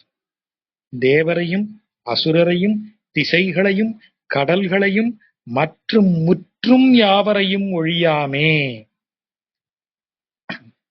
நீர், பிரளய நீர் யாரையெல்லாம் முடிச்சது? அதாவது ஒழிச்சது அப்படின்னா தேவர்கள், அசுரர்கள், திசைகள், கடல்களையும் மற்றும் முற்றும் யாவரையும், இவர்கள் எல்லோரையும் ஒழிக்காமல் எம்பெருமான் உண்டு உமிழ்ந்தது. இவங்க எல்லாத்தையும் எம்பெருமான் உண்டு திரும்ப உமிழ்ந்து காப்பாத்தி கொடுத்துட்டாரு. தேவர்களை, அசுரரையும், அந்த வார்த்தையை பாருங்க, தேவரையும் அசுரரையும் ஒழியாமே எம்பெருமான் உண்டு உமிழ்ந்தது. நம்ம சொல்றோம் அசுரரை அழித்து இருக்கிறான். எந்த அசுரனை அழிச்சான்? எவன் முறை மீறி செயல்பட்டானோ அந்த அசுரரை அழித்தான். இல்ல அப்ப தேவர்கள் முறை மீறலையா? முறை மீறின தேவர்கள் எல்லாரும் சாபம் வாங்கி சீரழிஞ்சிருக்காங்க. இந்திரன் வாங்காத சாபமா? அசுரர்கள் பண்ணும்போது இவனே வந்து தண்டிப்பான். இவர்கள் தவறு செய்யும் போது முனிவர்களே தண்டிச்சிருவாங்க. 2 முனிவர்கிட்ட சாபம் வாங்கி இந்திரன் புலம்பி இவர்கிட்ட வந்து காலில் விழுவான். 4 அசுரர்கள் வந்து மண்டையிலேயே போடுவாங்க அவனுக்கு. அப்ப இதுதான் அவன் இறைவன், எல்லோருக்கும் இறைவன். தேவரையும் அசுரரையும் திசைகளையும் கடல்களையும் ஒழியாமே எம்பெருமான் உண்டு உமைந்தது. அவன் அருள் அதுதான். அதை அறிந்து சொன்னாள். அத இல்லைன்னா தேவரையோட அசுரரை எப்படி சேர்ப்பார்? அறிந்து சொன்ன அசுரர்களுக்கும் அவன்தான் தலைவன், அவன்தான் இறைவன். அறிந்து சொன்ன காவலரும் பொழில்மங்கை கலிகன்றி. கா என்றால் சோலை, சோலை வளர்ந்த சோலைகளை உடைய. பொழில் என்றால் வயல்களால் சூழப்பெற்ற திருமங்கை நாட்டின் கலிகன்றி ஒலிமாலை கற்று வல்லார். அவன் ஒலி செய்த இந்த பாமாலையை கற்ற வல்லவர்கள் பூவளரும் திருமகளால் அருள் பெற்று. யாரு பூவளரும் திருமகள்? பிராட்டி மகாலட்சுமி தாயார். தாமரை பூவில் அமர்ந்திருப்பதால் பூவளரும் திருமகள். அவள் அருள் பெற்று பொன் உலகில் பொலிவர்தாமே. பொன்னுலகாகிய இதுல திருவைகுண்டத்தில் பொலிவார்கள். ஏன்னா தாயார் ரெக்கமெண்டேஷன்னா ஐயா தட்டமாட்டார், உடனடியாக அட்மிஷன் உண்டு. தாயாருக்கு வீட்டோ பவர். தாயார் பார்த்து அவருக்கு ஒரு அட்மிஷனை போடுங்க, அட்மிஷன் என்னவோ இவர் தான் போடணும், ஆனா தாயார் பார்த்து போட்டு விடுங்க அட்மிஷனை நம்ம பையன் அப்படின்னு சொன்னா அவர் போட்டுருவாரு. ஆகவேதான் இவர் அப்பப்போ தாயார் ஐஸ் வச்சுப்பாரு நம்மாடு. பூ வளரும் திருமகளால் அருள் பெற்று பொன்னுலகில் பொலிவர்தாமே அப்படின்னு முடிக்கிறார். பொறுமையாக கேட்ட நண்பர்களுக்கு நன்றி.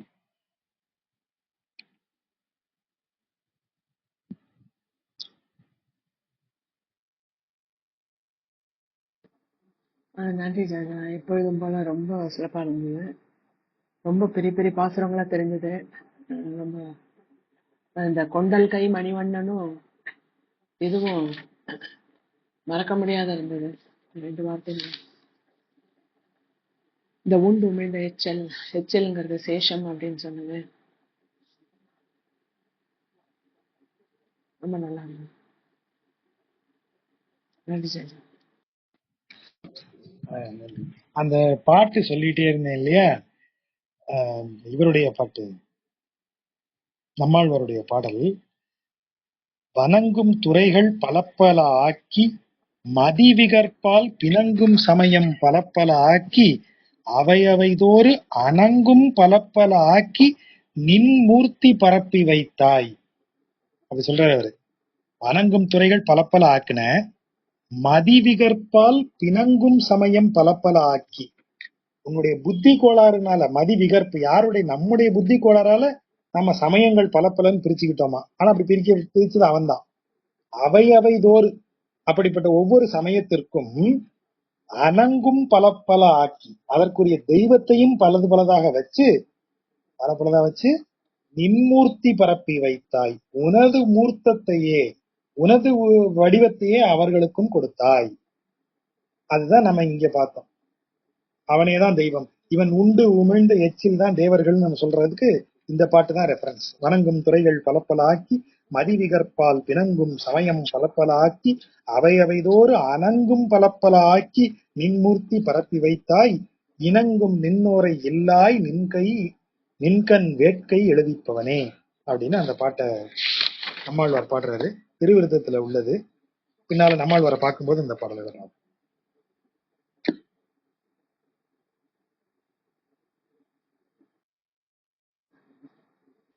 அந்த இது கூட அந்த மனை நீராட்டி, அது திருவாசிரியத்துல நீங்க இந்த வைணவ வகுப்புல சொல்லி கொடுத்திருக்கீங்க ஒரு பாடல். ஓவோ உலகினிது எல்வே நீண்டாள் இருக்க மனை நீராட்டி. அதே அந்த பாட்டை நீங்களே பொருள் ஹோம்வொர்க்கா கொடுங்க. ஆமா கொடுத்தீங்க நீங்க. ஆமா கரெக்ட், அதே பாட்டு தான் இதுக்கு எடுத்துட்டேன். அதே பாட்டா வந்துருச்சு.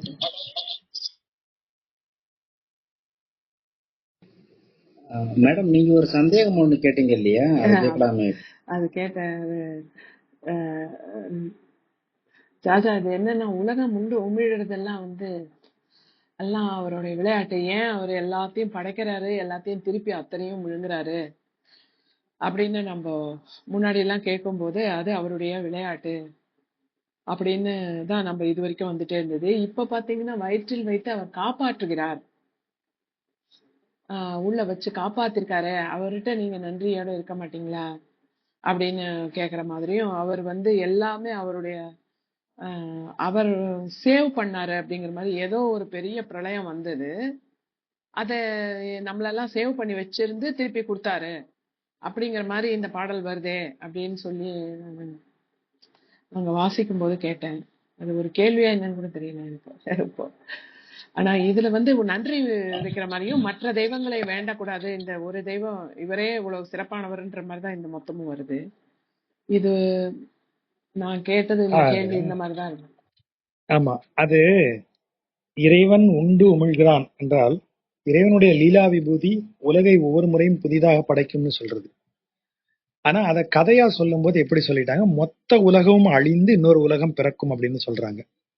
ஆனால் நாம மானுட வாழ்க்கையிலேயே அதை பார்த்துக்கிட்டே இருக்கோம். நாம மொத்த உலகம்னா மானுட வரலாறுங்கிறத பார்க்கும்போதுதான் நமக்கு தெரியும். நம்ம வழியா வரலாறு போய்கிட்டே இருக்கும், நமக்கு தெரியாது. உதாரணமாக நான் இப்ப வரைக்கும் சொல்லிட்டே இருக்கிறது, 90களோட ஒரு யுகம் முடிஞ்சு போச்சு. இந்தியாவை பொறுத்த வரைக்கும். இந்தியாவை பொறுத்த வரைக்கும் 1990களுக்கு பிறகு 91ல இருந்து ஆரம்பித்து வேறொரு யுகம் இந்தியாவுக்கு பிறந்து விட்டது. கிட்டத்தட்ட ஒரு பிரளயம் மாதிரி 90கள்ல இந்தியாவுடைய பொருளாதாரம் நசிந்து அடுத்த வேலைக்கு வழி இல்லாம நம்முடைய ரிசர்வ் பேங்க்ல இருந்த தங்கத்தை கொண்டு போய் வெளிநாட்டுக்கு அடகு வைத்து நம்முடைய பொருளாதாரமே திவாலாகக்கூடிய சூழ்நிலைக்கு போய் அன்னைக்கு 90ல தான் நான் வந்து +1க்கு போறேன். 91 +1க்கு போறேன். எல்லா இடத்துலயும் கம்யூனிச தோழர்கள் காட் ஒப்பந்தம், இது இது என்ன WMOவா, இது மானிட்டரி வேர்ல்டு மானிட்டரி ஆர்கனைசேஷன், அதனுடைய இது காட் ஒப்பந்தம், இதெல்லாம் நம்மளை இப்படி செய்ய போகுது அப்படி செய்ய போகுதுன்னு எல்லா இடத்துலயும் பிரச்சாரம் பண்றாங்க. அதெல்லாம் வாங்கி படிச்சுட்டு எனக்கு என்ன பயம்னா, நான் இன்னும் 2 வருஷம் 12th படிப்பேன், அப்புறம் 3 வருஷம் காலேஜ் படிச்சு முடிக்கும் போது இந்தியாவே இருக்காது, நான் எனக்கு எங்கேயுமே வேலை வாய்ப்பு இருக்காது, நான் என்ன செய்ய போறேன்னு கடும் பயம். 11th 12th 2 வருஷமும் பயந்து நடுங்கி இருக்கேன். 12th mark குறைஞ்சிட்டேன். குறைஞ்ச மார்க்குங்கிறதுனால எனக்கு ஃபர்ஸ்ட் குரூப் கொடுக்காம தேர்ட் குரூப் கொடுத்தாங்க. நான் அது வரைக்கும் டாக்டர் ஆகலாம்னு நினைச்சேன். அப்புறம் முடிவு மாறி நம்ம எடுத்த மார்க்குக்கு டாக்டர் ஆக முடியாது, நம்ம இதாயிரலாம், ஆடிட்டர் ஆயிரலாங்கிற ஒரு முடிவுக்கு வந்தேன். அந்த முடிவு சீக்கிரம் மாறிடுச்சுன்னு வைங்க. நம்ம முடிவுகள்லாம் அப்படித்தான். அந்த இதுவும் ஆனா அவ்வளவு பயம். காலேஜ் படிக்கும் போதெல்லாம் என்னடா அது வாழ்க்கை. எம் கோபாலகிருஷ்ணனுடைய அவார்டு ஃபங்க்ஷன்ல பேசும்போது நான் இதை சொல்லியிருக்கேன் மேடையிலேயே. எனக்கு இப்பவும் உண்டு. நான் வந்து ஒரு கட்டத்துல சார்ட்டர்ட் அக்கௌண்டன்சி படிச்சிடலான்னு 12th முடிச்ச உடனே நேரடியாக CA ஃபவுண்டேஷன் கோர்ஸ் போட்டேன். அதை அப்பதான் இன்ட்ரடியூஸ் பண்ண மறு வருஷம். அது வரைக்கும் தமிழ் மீடியம் தான். சார்ட்டர்ட் அக்கௌண்டன்சி போட்டு அந்த வந்த சப்ஜெக்டே ஒன்றும் புரியல. தொடர்ந்து 3 அட்டெம்ப்ட், 6 மாசத்துக்கு ஒரு தடவை எக்ஸாம், 3 அட்டெம்ப்ட்லையும் ஃபெயிலு. என் கூட படிச்சவங்க எல்லாம் பிகாம் போட்டாங்க. நான் ஃபவுண்டேஷன் சொல்லி 12th அப்புறம் எக்ஸாம் காலேஜுக்கு போகல. திடீர்னு பார்த்தா என் கூட இருக்கிறவங்க எல்லாம் செகண்ட் இயர் வந்துட்டான். நான் இப்போ காலேஜுக்கு போறதா இருந்தா ஜூனியர்ஸோட போய் உட்காரணும். அவமானமா இருக்க, எப்படி உட்கார, கரஸ்ல போட்டுருவான்னு சொல்லி கரஸ்ல பிகாம் படித்தேன். பிகாம் வந்து செகண்ட் இயர் கரஸ்ல படிச்சுட்டு இருக்கும்போது என் ஃப்ரெண்ட்ஸ் எல்லாம் தேர்ட் இயர் பிகாம் ரெகுலர்ல படிக்கிறாங்க. அப்போ அவங்கள்ட்ட வந்து நான் சொல்றேன், ஏதாவது டவுட் இருக்கா? ஏன்னா CA ஃபவுண்டேஷனுடைய சப்ஜெக்ட் வந்து எம்காம் வரைக்கும் இருக்கிற சிலபஸ். நான் டியூஷனுக்கு போன இடத்துல பிகாம் ஃபர்ஸ்ட் இயர்ல இருந்து எம்காம் செகண்ட் இயர் வரைக்கும் எல்லார் பேட்ச்லையும் நான் உட்காருவேன். நீ என்னதான்டா படிக்கிறேன்னு எல்லாரும் என்கிட்ட கேட்பாங்க. எல்லார் சப்ஜெக்ட்லயும் இருக்கிறது எனக்கு இருக்கும் ஃபவுண்டேஷன்ல. அதனால எல்லாத்துலயும் உட்காந்துருப்பேன். ஆனா அவங்க எல்லாம் என்ன சொன்னாங்க, உனக்கு ரெகுலர்னா தான் வெயிட், கரஸ்னா வெயிட் இல்ல, நீ எதுலையுமே லாயக் இல்ல, நீ எதுக்குமே உன்னை செலக்ட் பண்ண மாட்டாங்க, கரஸ்ன்னு சொன்னா வேலைக்கு எல்லாம் அப்ளிகேஷன் தூக்கி தூர வச்சிருவாங்க, அப்படிதான் சொல்லிட்டாங்க. ஃப்ரெண்ட்ஸ்கிட்ட பேசிட்டு ஒரு ஈவினிங்ல வரேன், அதை நினைச்சு நடக்கவே முடியல. அப்படி ஒரு மாதிரி ஆகி தொண்டை அடைச்சி ஓன்னு கதறி அழுதுறணுங்கிற மாதிரி ஒரு நிலைமை வந்துருச்சு. இன்னைக்கும் திருநெல்வேலியில் அந்த இடம் அப்படியே தான் இருக்கு. அங்க வந்து ஒரு டிரான்ஸ்ஃபார்மர் இருக்கும், அதுக்கு பக்கத்துல ஒரு பெருமாள் கோயில். அது பக்கத்துல வரும்போது என்னால நடக்கவே முடியல. நம்ம லைஃபே அவ்வளவுதானா, நம்ம என்னவா இருப்போம் அப்படின்னு ஒரு, ஏன்னா கைடன்ஸ் யாரும் கிடையாது. இப்படி அப்படி ஒரு மாதிரி நிக்கும் போது டீ கடையில இருந்து ஒரு ஸ்பீக்கர்ல ஒரு பாட்டு, இந்த இப்ப சொல்லும் போது கூட எனக்கு ஒரு மாதிரி ஆயிரும். இந்த தாய் இருக்கும் வரையில் தயக்கம் இல்லை, எந்த அவையிலும் உனக்கு நடுக்கம் இல்லை அப்படின்னு கேபி சுந்தராம்பாள் வாய்ஸ். இந்த செகண்ட் வரைக்கும் அது அது தாயினுடைய குரல் தான் எனக்கு. சென்று வா மகனே சென்று வா, அறிவை வென்று வா மகனே வென்று வா. இந்த தாய் இருக்கும் இடத்தில் இந்த தயக்கம் இல்லைங்கிற வார்த்தை, இந்த அவையிலும் உனக்கு நடுக்கம் இல்லைன்னு அந்த அம்மா சொல்லும். அந்த வரி கரெக்டா வந்தது. நீங்க நம்பவே முடியாத அளவுக்கு ஒரே நொடியில சுவிட்ச் போட்ட மாதிரி மாறி திரும்பி பார்த்தா பக்கத்துல ஒரு கௌடில்யா கம்ப்யூட்டர்ஸ்னு ஒரு போர்டு தெரிஞ்சது. என் ஃப்ரெண்ட் அங்க வேலை பார்த்தான்.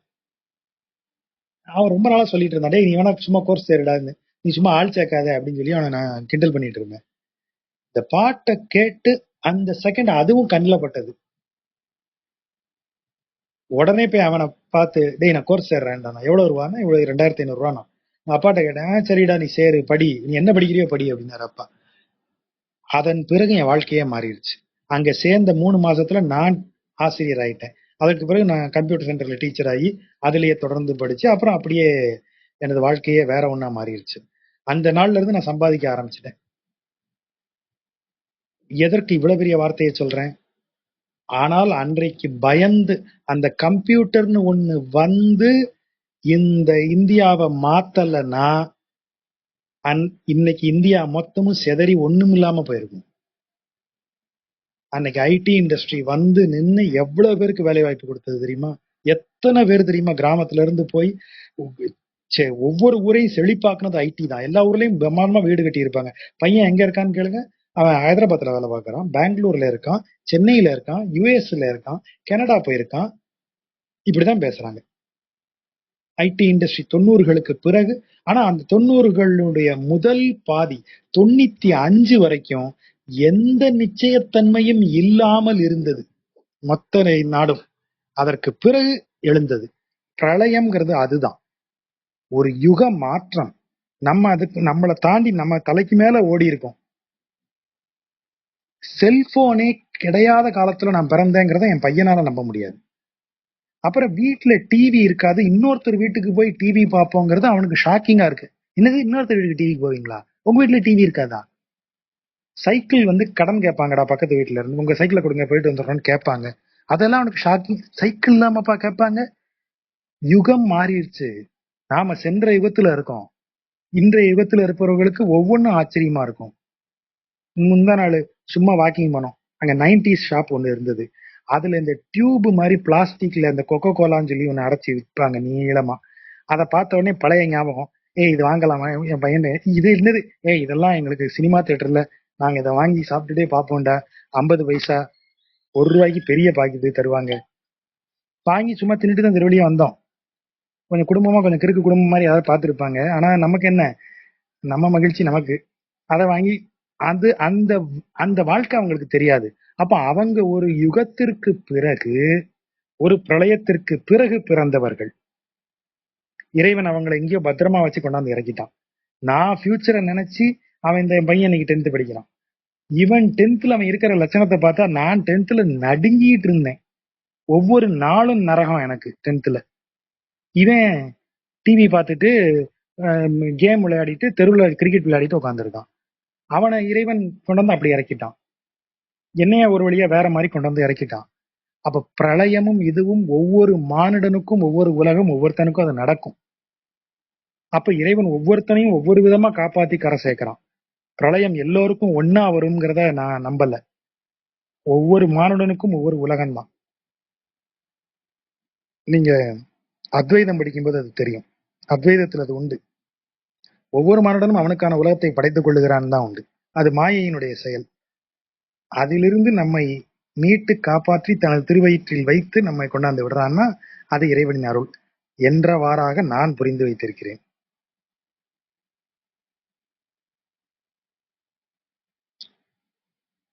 கொஞ்சம் நீளமா போயிருச்சு. ரொம்ப நல்லா இருந்தது. இது ஒரு புது விளக்கமா இருந்தது. இது வரைக்கும் 2000 பாட்டுல உண்டு உண்மைதான் வேற மாதிரி புரிஞ்சுட்டு இருந்தேன். இன்னைக்கு வந்து பிரளயங்கிறது ஒவ்வொருத்தருடைய லைஃப்லயும் ஏதாவது ஒரு நேரத்துல வந்து அதுல இருந்து காப்பாத்தி நம்ம இந்த நிலைமைக்கு இருக்கோங்கிறது வந்து எல்லாருக்குமே தெரியும். இது நீங்க சொல்லும் போதே அத்தனை பேருக்கும் ஒரு தன் லைஃப் இன்சிடென்ட்ஸ் ஞாபகம் வந்துடும். ரொம்ப சிறப்பா இருக்கு.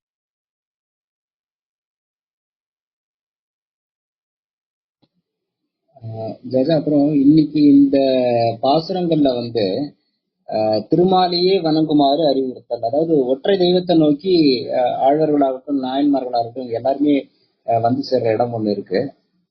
இப்போ சித்தாந்தத்துல வந்து நம்ம பரபிரம்மத்துக்கு வந்து இதே ஆழ்வார்களே திருமங்கை ஆழ்வாரே பாடியிருக்கிறாரு இல்லையா, அவன் தான் கல்லு மண்ணு மலை எல்லாமே அவன் தான் அப்படின்னு சொல்லி சொன்ன அந்த இடம் ஒண்ணு உண்டு.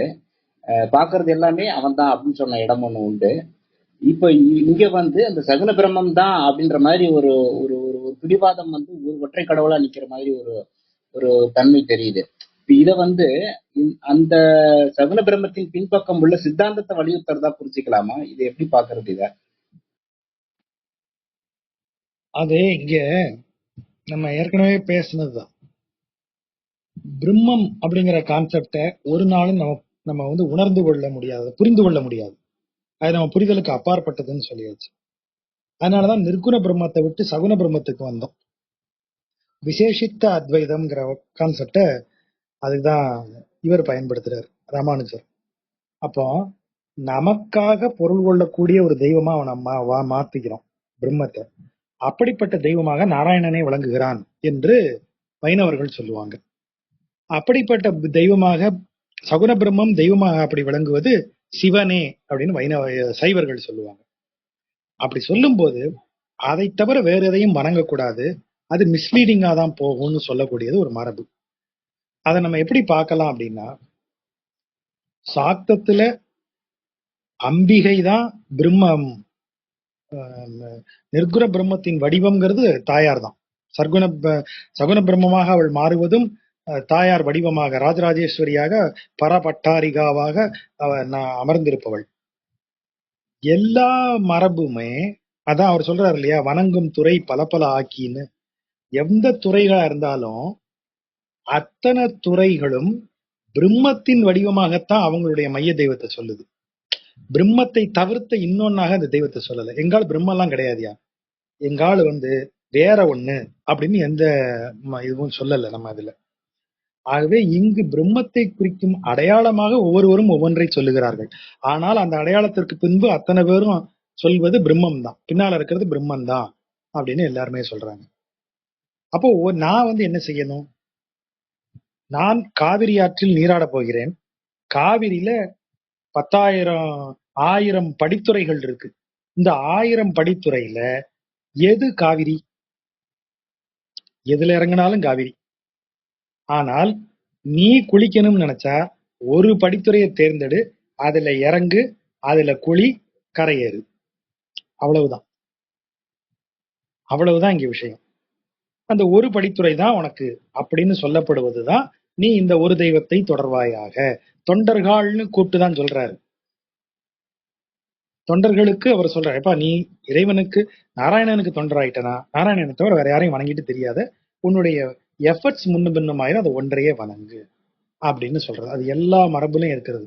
ஒரு தெய்வத்தை நீங்க பிராக்டிஸ் பண்றதுக்கு எடுத்தீங்கன்னா உபாசனா மூர்த்தின்னு சொல்லுவோம். ஒரு தெய்வத்தை உபாசனை பண்ணிட்டு இன்னொரு தெய்வத்தை உபாசனை பண்ணக்கூடாது. உபாசனா மூர்த்தி ஒண்ணுன்னா ஒன்றா அதுவே தான் இருக்கணும், அதைத்தான் உபாசனை பண்ணணும். சாரதா மடத்துக்கு, ஸ்ருங்கேரி மடத்துக்கு போனீங்கன்னா அவங்களுடைய தத்துவம் என்ன? அத்வைதம். உபாசனை சாரதா தேவி. சரி, அவங்களுடைய நித்திய கர்மம் சந்திரமௌலீஸ்வர பூஜை, சாரதா சந்திரமௌலீஸ்வர பூஜை. எல்லா வகைக்கும் ஒவ்வொன்று அவங்கள்ட்ட இருக்கிறத கவனிக்கிறீங்களா? தத்துவத்துக்கு ஒரு வகை உண்டு, சடங்குகளுக்கு ஒரு வகை உண்டு, ஒன்று உண்டு, உபாசனைக்கு ஒன்று உண்டு. ஒவ்வொன்றுக்கும் ஒவ்வொன்னு அவங்க பின்பற்றுகிறவர்களா இருக்காங்க. அந்த ஒன்றை விட்டு பிறவற்றை பின்பற்ற மாட்டார்கள். துவாரகா மடத்துக்கு போனீங்கன்னா அங்க இதே தான் இருக்கும், ஆனா வேற ஒரு இதை பின்பற்றுவாங்க. அவங்க சந்திரமௌலீஸ்வருக்கு பதிலா வேற சிவனுடைய இன்னொரு வடிவத்தை அவங்க வணங்குறவங்களா இருப்பாங்க. இதுதான் அங்க அந்தந்த முறைகளுக்காக அது சொல்லப்பட்டது. அந்த மெத்தட். ஒரே வியாதி, சித்தால ஒரு வைத்தியம் இருக்கு, அலோபதியில ஒரு வைத்தியம் இருக்கு. சித்த வைத்தியத்துக்கு ஒரு பத்தியம் இருக்கும், அலோபதி வைத்தியத்துக்கு ஒரு பத்தியம் இருக்கும். அலோபதி வைத்தியம் சாப்பிடுற டாக்டர் என்ன சொல்லுவார்? இதை சாப்பிடும் போது வேற எதையாவது சாப்பிடாதீங்க, நல்லது இல்லை. சித்த வைத்தியர் என்ன சொல்லுவார்? ஐயா இதை சாப்பிட்டீங்கன்னா ஒழுக்கமா இதை சாப்பிட்டு இந்த பத்தியத்தை கடைபிடிங்க, ஒழுங்கா இருக்கு. இதுதான் இதை சொல்லும் போது சித்த வைத்தியர் அலோபதிக்கு எதிரானவர். அலோபதி டாக்டர் சொல்றாரு, நீங்க இதை தான் ஃபாலோ பண்ணணும், ஸ்ட்ரிக்டா இருக்கணும், வேற எந்த மருந்தையும் நீங்க இஷ்டத்துக்கு உங்க இஷ்டத்துக்கு சாப்பிடாதீங்கன்னு சொல்றாரு. அவர் ஆல்டர்னேட் மெடிசினுக்கு எதிரானவர். அப்படி சொல்ல முடியுமா? அப்படி ஒரு முறை தான் இதே தவிர நாம இத பிற தெய்வ நிந்தனைன்னு எடுத்துக்க கூடாது.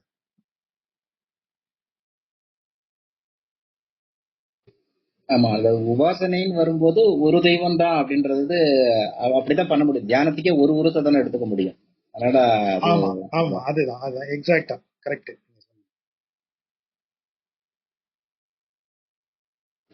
அப்புறம் இன்னொரு விஷயம் தெரியல, இப்போ மேடம் சொன்னாங்க இல்லையா, இப்போ நீங்க அதுக்கு தத்துவார்த்தமான விளக்கம் சொல்லியிருந்தீங்க, அது சிறப்பா இருந்தது. ஆனா சித்தாந்தத்துல அவனுடைய லீலா விபூதியில அவன் உலகத்தை படைச்சு காக்குறான், அழிக்கிறான், இது எல்லாமே அவனுடைய இது இருக்கு, அவனுடைய விருப்பப்படி அது நடக்குது அப்படின்னு சொல்லி பார்த்தோம். ஆனா இவரே இந்த திருமங்கை ஆழ்வாரு இன்னொரு பாசுரத்துல வரும்போது அங்கேயும் இதே போல இந்த பிரளய வெள்ளத்தை பத்தி பேசும்போது அவன் வந்து தன்னுடைய அடியார்களை வச்சு காப்பாத்துறான். அதாவது எல்லா உயிர்களுமே போயிடுது, ஆனா தன்னுடைய அடியார்களை வச்சு காப்பாத்துறான். அவனுடைய ஆணை, அவனுடைய தாளை தலை சூடும் அடியார் அவர் அங்கம் அழியார் அப்படின்ற மாதிரி ஒரு ஒரு சொல் போட்டிருக்கிறாரு. ஏற்கனவே நீங்க இந்த மச்சாவதாரத்தை பத்தி பேசும்போதும் அதை சொன்னீங்கன்னு நினைக்கிறேன். அவன் வந்து தன்னுடைய தொண்டர்களை வந்து திருவயிற்றில் அடக்கி திரும்ப அவர்கள் மூலியமாக அந்த உலகத்தை உருவாக்குறான் அப்படின்னு சொல்லிட்டு. அப்போ இந்த இடத்துல வந்து அந்த மாதிரி பார்க்க முடியுமா? அவர் காப்பாத்துறது வந்து தன்னுடைய தொண்டர்களை தான், அல்லது தன்னுடைய தகுதியான ஜீவன்களை தான் காப்பாத்துறாரு அப்படின்ற மாதிரி பார்க்க முடியுமா? அதுக்குதான் கடைசி பாசுரத்துல பதில் இருக்கே. தேவர்களையும் அசுரர்களையும் காப்பாற்றுகிறவனாக அவன் இருக்கான். தனது தொண்டர்களை மட்டும் காப்பாற்றுறவனா அவன் இல்ல. தொண்டர்கள், தேவர்கள், முனிவர்கள் இவங்க எல்லாரையும் காப்பாத்துவாங்கன்னு 9வது பாட்டுல சொன்னார். 10வது பாட்டுல என்ன சொன்னார்? அறிந்து சொன்னங்கிற வார்த்தையை போட்டு என்ன சொன்னாரு? தேவரும் அசுரரும் 2 பேரையும் காப்பாத்துறவனா இருக்கான் அவன். அப்ப இறைவனுக்கு தேவரையும் அசுரரும் என்ன அர்த்தம்? அது குறிப்பிட்ட தேவரும் குறிப்பிட்ட அசுரரும் அல்ல. தேவ இயல்பு அசுர இயல்பு எப்போதும் இருக்கும். மானுடனாகிய நாம் இந்த பிறவியில் நமக்கு கொடுக்கப்பட்ட அடையாளத்தை மனசுல வச்சுக்கிட்டு நம்மளை காப்பாத்துவான் அப்படின்னா, ராஜகோபாலன்கிற அடையாளத்தோட பிறந்த ஒருவனை அப்படியே காப்பாத்தி அடுத்து திரும்ப ஜென்மம் கொடுக்கும்போது அதே ராஜகோபாலனா அதே திருநெல்வேலியில பிறக்க செய்து அதே பெற்றோருக்கு வளரச் செய்து அப்படி செய்வானா? அது அல்ல அதனுடைய பொருள். நம்மை காப்பான்னு சொன்னா இந்த ஆன்மா, ஜீவான்மா, இந்த ஜீவான்மாக்கு இன்னைக்கு இப்ப இந்த பிறவியில இந்த அடையாளம் விழுந்திருக்கு. அடுத்து இந்த ஆன்மா இறைவன்கிட்ட திரும்பி போகும்போது அவன் என்ன அடையாளம் போட்டு எங்க பிறப்பிக்க போறான்னு தெரியாது. அடுத்த பிறவியில நானே பின்லாந்தினுடைய குடிமகனாக பிறந்து வளரலாம். எப்போதோ இப்ப பிரபந்தம் எப்போவோ I thought I have heard it சம்வேர்னு பேசிட்டு இருக்கேன் இருக்கும். இன்னும் 200 வருஷம் கழிச்சு நமக்கு தெரியாது. இல்ல போன பிறவியில நான் என்னவா இருந்தேன் எனக்கு தெரியல. ஆனால் என்னை எப்போதும் வைத்திருந்து திரும்ப சேர்த்து இந்த ஆன்மா மேல் அவனுக்கு எப்போதும் ஒரு அக்கறை இருக்கிறதுங்கிறதா நம்ம பொருள் எடுக்கணும். இன்றைய அடையாளத்தை மனசுல வச்சுக்கிட்டு பொருள் எடுக்கிறது நம்ம இன்னும் பக்குவமடையலைன்னு தான் எனக்கு தோணும். இன்னைக்கு இருக்கிற ராஜகோபாலனை அப்படியே வச்சிருந்து அப்படியே திரும்ப பூமியில இறக்கி விட்டுருவான், அந்த அர்த்தத்துல இல்ல. இந்த ஆன்மா, இந்த ஜீவான்மாவை அவன் வேறெங்கும் போக விடாதபடி அவனே எடுத்து தடுத்தாட்கொண்டு திரும்பவும் இந்த இயக்கத்திற்குள்ள எப்போதும் வச்சிருப்பான்னு தான் நான் உணர்றேன். தீய அசுர குணங்கள் எல்லா குணங்களுக்கும் உடையவனா இருக்கிறனால அந்த குணங்களை காப்பாத்தி திரும்ப அந்த குணங்களுடைய பிறக்க வைக்க குணங்களை காப்பாத்துறான்ற மாதிரி சொல்ல முடியுமா? ஆமா, அந்த இயல்பு இருக்கு இல்லையா? மானுட இயல்பு, அசுர இயல்பு, தேவ இயல்பு ஆகியவற்றோடு தான் அவன் எல்லாவற்றையுமே படைத்திருக்கிறான். தாவரங்கள்லயும் இந்த 3 வகை தாவரங்கள் உண்டு, பறவைகள்ல உண்டு, மிருகங்கள்ல உண்டு. இந்த இயல்போடு தான் எல்லாமே படைக்கப்பட்டிருக்கு. இந்த இயல்பு அல்லாத ஒரு இயல்பை நாம கற்பனை பண்ணவே முடியாது, நம்ம மைண்டுக்கு வராது. ஆனா வேற எங்கேயோ ஒரு அண்டத்தில் வேற ஏதோ ஒரு உலகத்துல நம்ம அறியாத இடத்துல இந்த 3 இயல்புக்கு மாறான இயல்போட ஒரு வாழ்க்கை இருக்கலாம். நமக்கு அது காம்ப்ரிஹெண்டே ஆகாது. இப்ப இறைவன் அந்த மாதிரி இந்த உலகை படைத்தானா அவன் இயல்புகளோட தான் படைப்பான், குணங்களோடு தான் படைப்பான். நம்ம ஏற்கனவே பார்த்திருக்கோம். அதாவது நம்ம தத்துவம் பார்த்தீங்கன்னா அதுக்கு வரும். தரிசனங்கள்ல நீங்க சாங்கிய தரிசனம், நியாயம் பார்த்தீங்கன்னா அது ரொம்ப தெளிவா சொல்லும். தர்க்கம் பார்க்கும்போது தர்க்க சாஸ்திரம் தெளிவா சொல்லும், பொருளென வருவது பண்போடு தான் வரும், பண்பின்றி பொருள் அல்ல, பொருள் பண்பில்லாமல் வராது அப்படின்னு வந்துடும். அப்ப மானுடன்கிற ஒரு ஒரு உடல், இந்த உலகம் என்னும் பொருள் படைக்கப்பட்டால் அது பண்புகளோடு தான் பிறக்கும். அது எல்லாவற்றையும் இறைவன் அப்படியே திரும்ப வச்சிருப்பான் அப்படிங்கிற மாதிரிதான் அந்த பொருள் எடுக்கணும். அந்த பண்புகள் மட்டும் தனியா எப்படி இயங்கும்? அது இயங்குவதற்கு ஒரு உடல் வேண்டாமா? ஒரு ஒரு பை வேணுமே. அப்படிதான் எல்லாரும் வருவாங்கன்னு நினைக்கிறேன். நன்றி சாச்சா, நன்றி.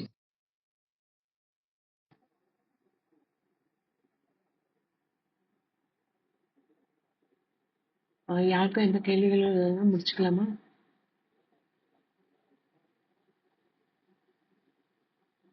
நன்றி ஜாஜா. மிக்க நன்றி. அடுத்து வியாழக்கிழமை சந்திக்கலாம்.